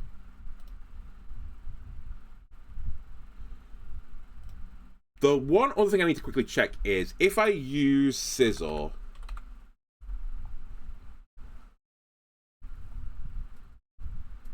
Bullet Punch is 12 to 15. So yeah, Bullet Punch doesn't kill the Suicune. U-turn could do though. How fast is this Suicune, by the way? 205. So it's actually not lightning fast. It is quicker than my Scizor though. And I'm going to guess that Mega Rayquaza is pretty quick. Especially when the stats are cheated. Oh, actually, I forgot to do one other thing. What's its nature? Sorry, that was actually stupid of me. It might do less, even. It's bold. I think it does less. I think my life is even harder. What's Rayquaza? Hasty. Isn't Hasty a neutral thing? Oh, no, it's not. Up speed minus defense. What a weird nature to give it. Okay. It's actually not as quick as you'd think. Or at least I'd think. Not to say it's not fast, it is really quick, but not in the 300s. I gave you... Oh, I actually put the right nature on you accidentally. Pog. Okay, so those things I said are true.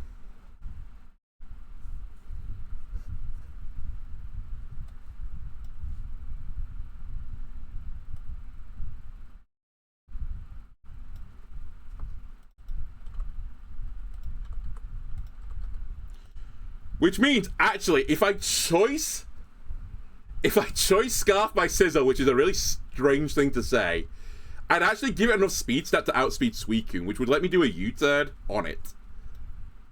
But without the damage boost, it would do very little damage, I think. But, with... Oh, it's still not a guaranteed kill.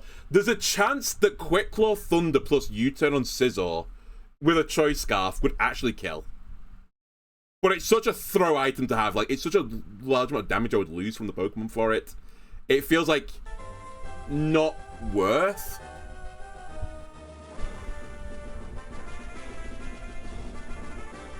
Suicune, what's your worst stat? Is it special defense or defense?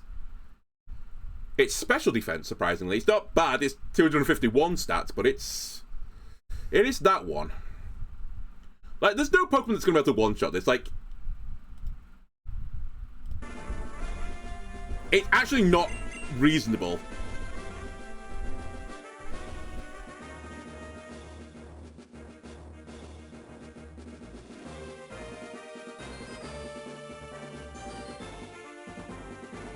Wait, I know how to do it. I've had a genius idea. It's so stupid it might just work. It's the other choice item. I forgot about it. Even though I described it earlier. What if I give you choice specs? Now, obviously, you won't get the... Choice specs? You won't get the speed. Please don't tell me I've left the choice specs on a Pokemon. That would actually be soul-destroying. Because I can't get back to the PC. I'm sure I've got some choice specs. I do. Alright. Give choice specs to this guy. Now, he doesn't live through the first turn normally. But what if I leave Scizor in and bait the AI to use a fire type move into Scizor, and I basically trade Scizor for choice specs Vikavolt? Because I don't think Suicune can kill it in one either. Let me quickly check this just before I lose my goddamn mind. Where is my Vikavolt? If I give you choice specs, Thunder is a one-shot then. Okay, hang on a minute. So I just need to live through turn one. There's other things I could do, by the way. Like, I could... And I'm not going to do it right now because I think it's actually going to be another episode, sadly, I'm going to have to do this in. What I could do is put a Protect Pokemon next to this and just try and bait the Protect Pokemon to get hit, and, you know, maybe Vikavolt lives through the first turn. As long as Vikavolt, like, gets an attack off, then, like, life is rosier.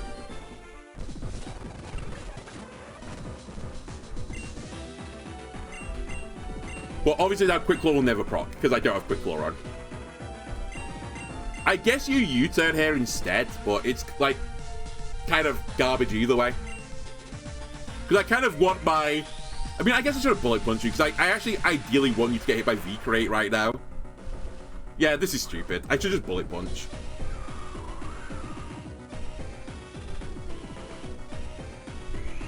But it has baited him.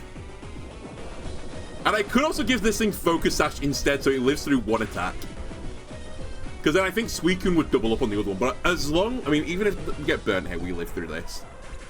And if we trade turn 1 for 1, I think that's okay. Holy shit, I didn't do the damage count with Calm Mind. It's going to not kill, I think. Oh no, it'll be a damage roll, I think.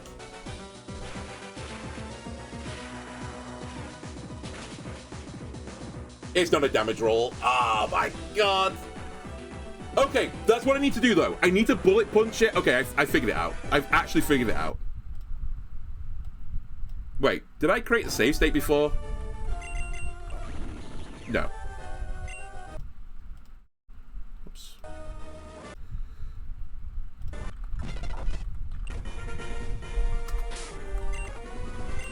What I need to do is save the game. Stupid idiot. No, what I need to do is I need to... Oh, fuck's sake. I need to Bullet Punch the Suicune. Will it kill him a crit? Yeah. But that's a 1 in 16. I've been having enough issues with the 1 in 5. But I think this will kill now. So let me just quickly put it in. +1 special defense. It's... Oh, actually, it's not a kill. Oh, it's not quite guaranteed. It's close to being guaranteed to a kill. But I think it's a damage roll again. The Suicune is like... Oh my god. The other, like... You want to know what the real painful thing is? My Vikavolt isn't max special attack. It's like got a few special attacks dropped off it for health.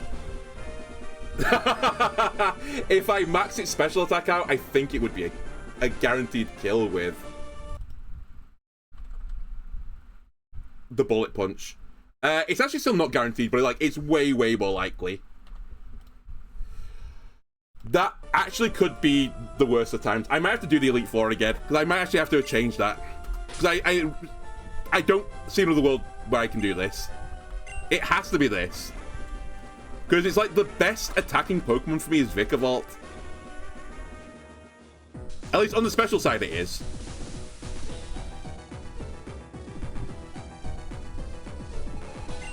And I just can't think of anything else that would work with it.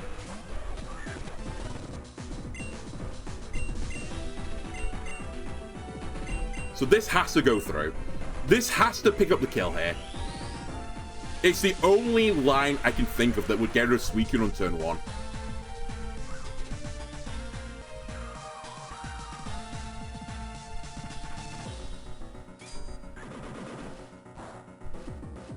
It's close. Okay, never mind. If you fucking do that, then it won't work. Did I actually save the game? Am I actually just the world's worst human?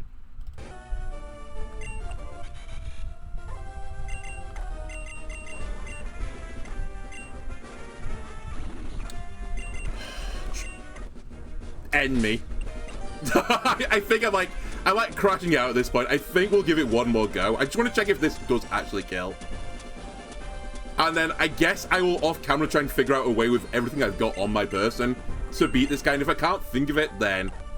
Or if I can think of a guaranteed way to get through it and I have to do the Elite Four again, I guess that's what I'm going to have to do, but... It's like the worst case scenario if that happens. Okay, genius. Save the game. And create a save state. Genius. Done.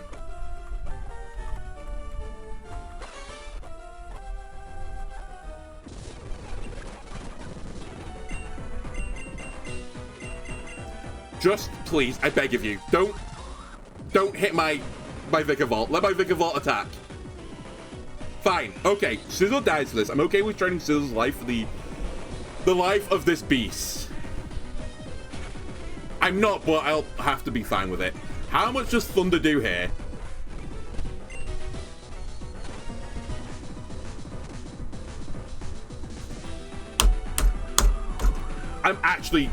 I'm crashing out. It's all over for me. The one turn it doesn't do the Draco Meteor, it fucking misses the Thunder.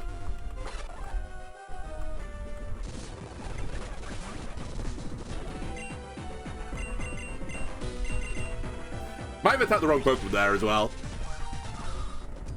Nope, attack the right Pokemon. Okay, hit the Thunder, please.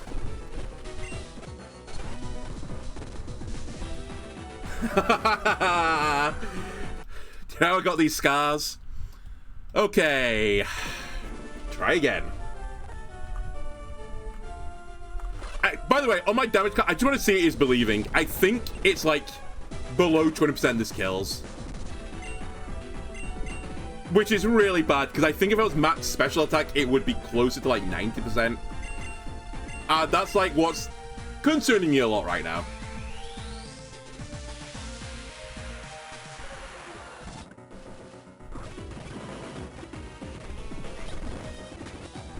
Alright, try and hit this, please.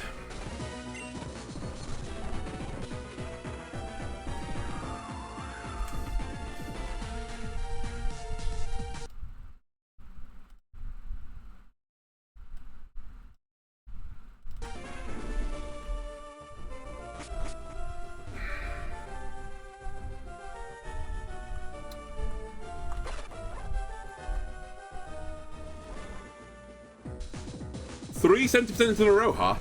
Okay. Thunder. Bullet punch.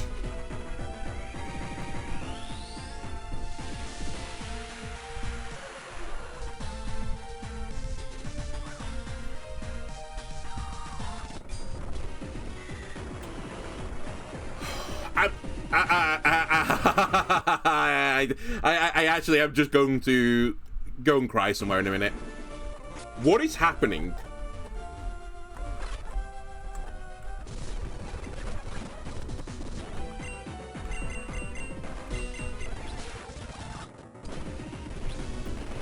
Okay, hit the Thunder. Come on, hit the Thunder. Hey! Does it kill? It does. Okay, so it can damage roll. I don't know how likely that is. As in, I think the likelihood is against me, but that's the best opening we've had so far.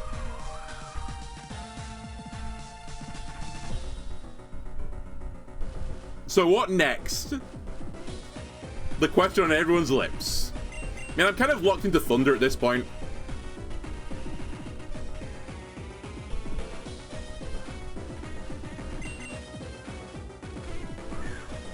I guess we try and get a Blizzard off. Arcanine. That's not what I was expecting at all.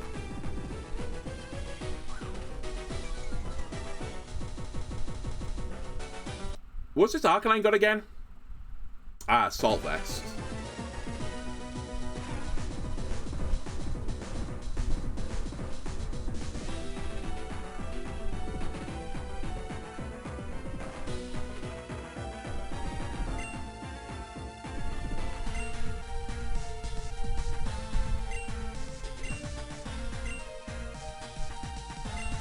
I think you have to stay, but I don't love it. Because this is going to do nothing to the Arcanine.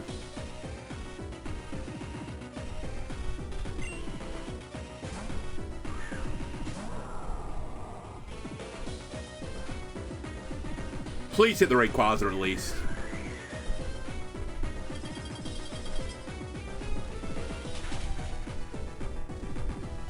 I really could do with you living another turn. It's not living another turn. I knew Heatwave was coming, but I don't think Masqueraden lives this.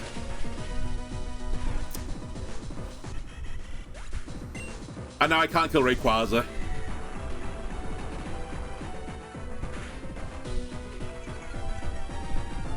actually... Oh, no, you have got Assault Vest. I was going to say, I'm stunned you lived through that, but actually I'm not stunned that you lived through that.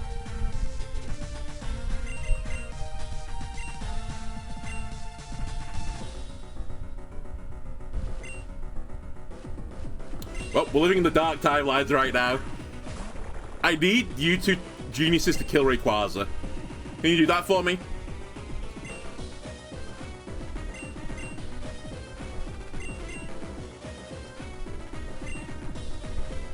Bearing in mind Liquidate's going to do negative damage.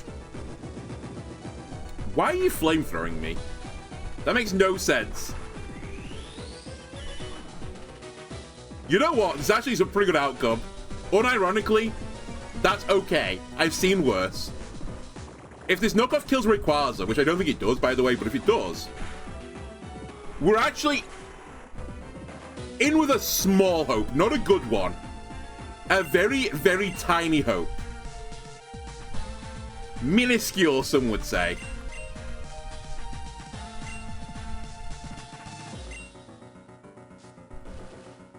Not Magnezone, thank you.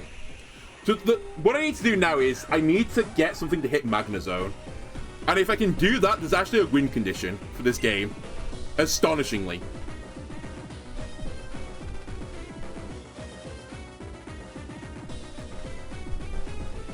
I think there's nothing here I can do that's actually meaningful. I guess I'll do that, but it really doesn't matter. Because you're going to die to Earthquake is basically the problem. I need this to kill Arcanine. I don't know if it does. It's actually nowhere near. Alright, there's no win condition for us. It's a lie. I really needed... Oh, I didn't consider triggering my own Moxie that way. But I don't think I lived through this turn.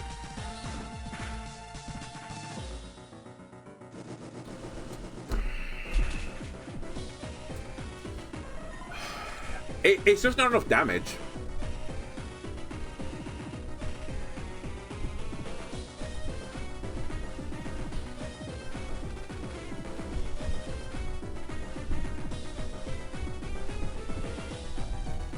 Like, I don't know. I actually don't know. I just don't know how I set up a win condition with my sweepers, because I just don't see a world where I can.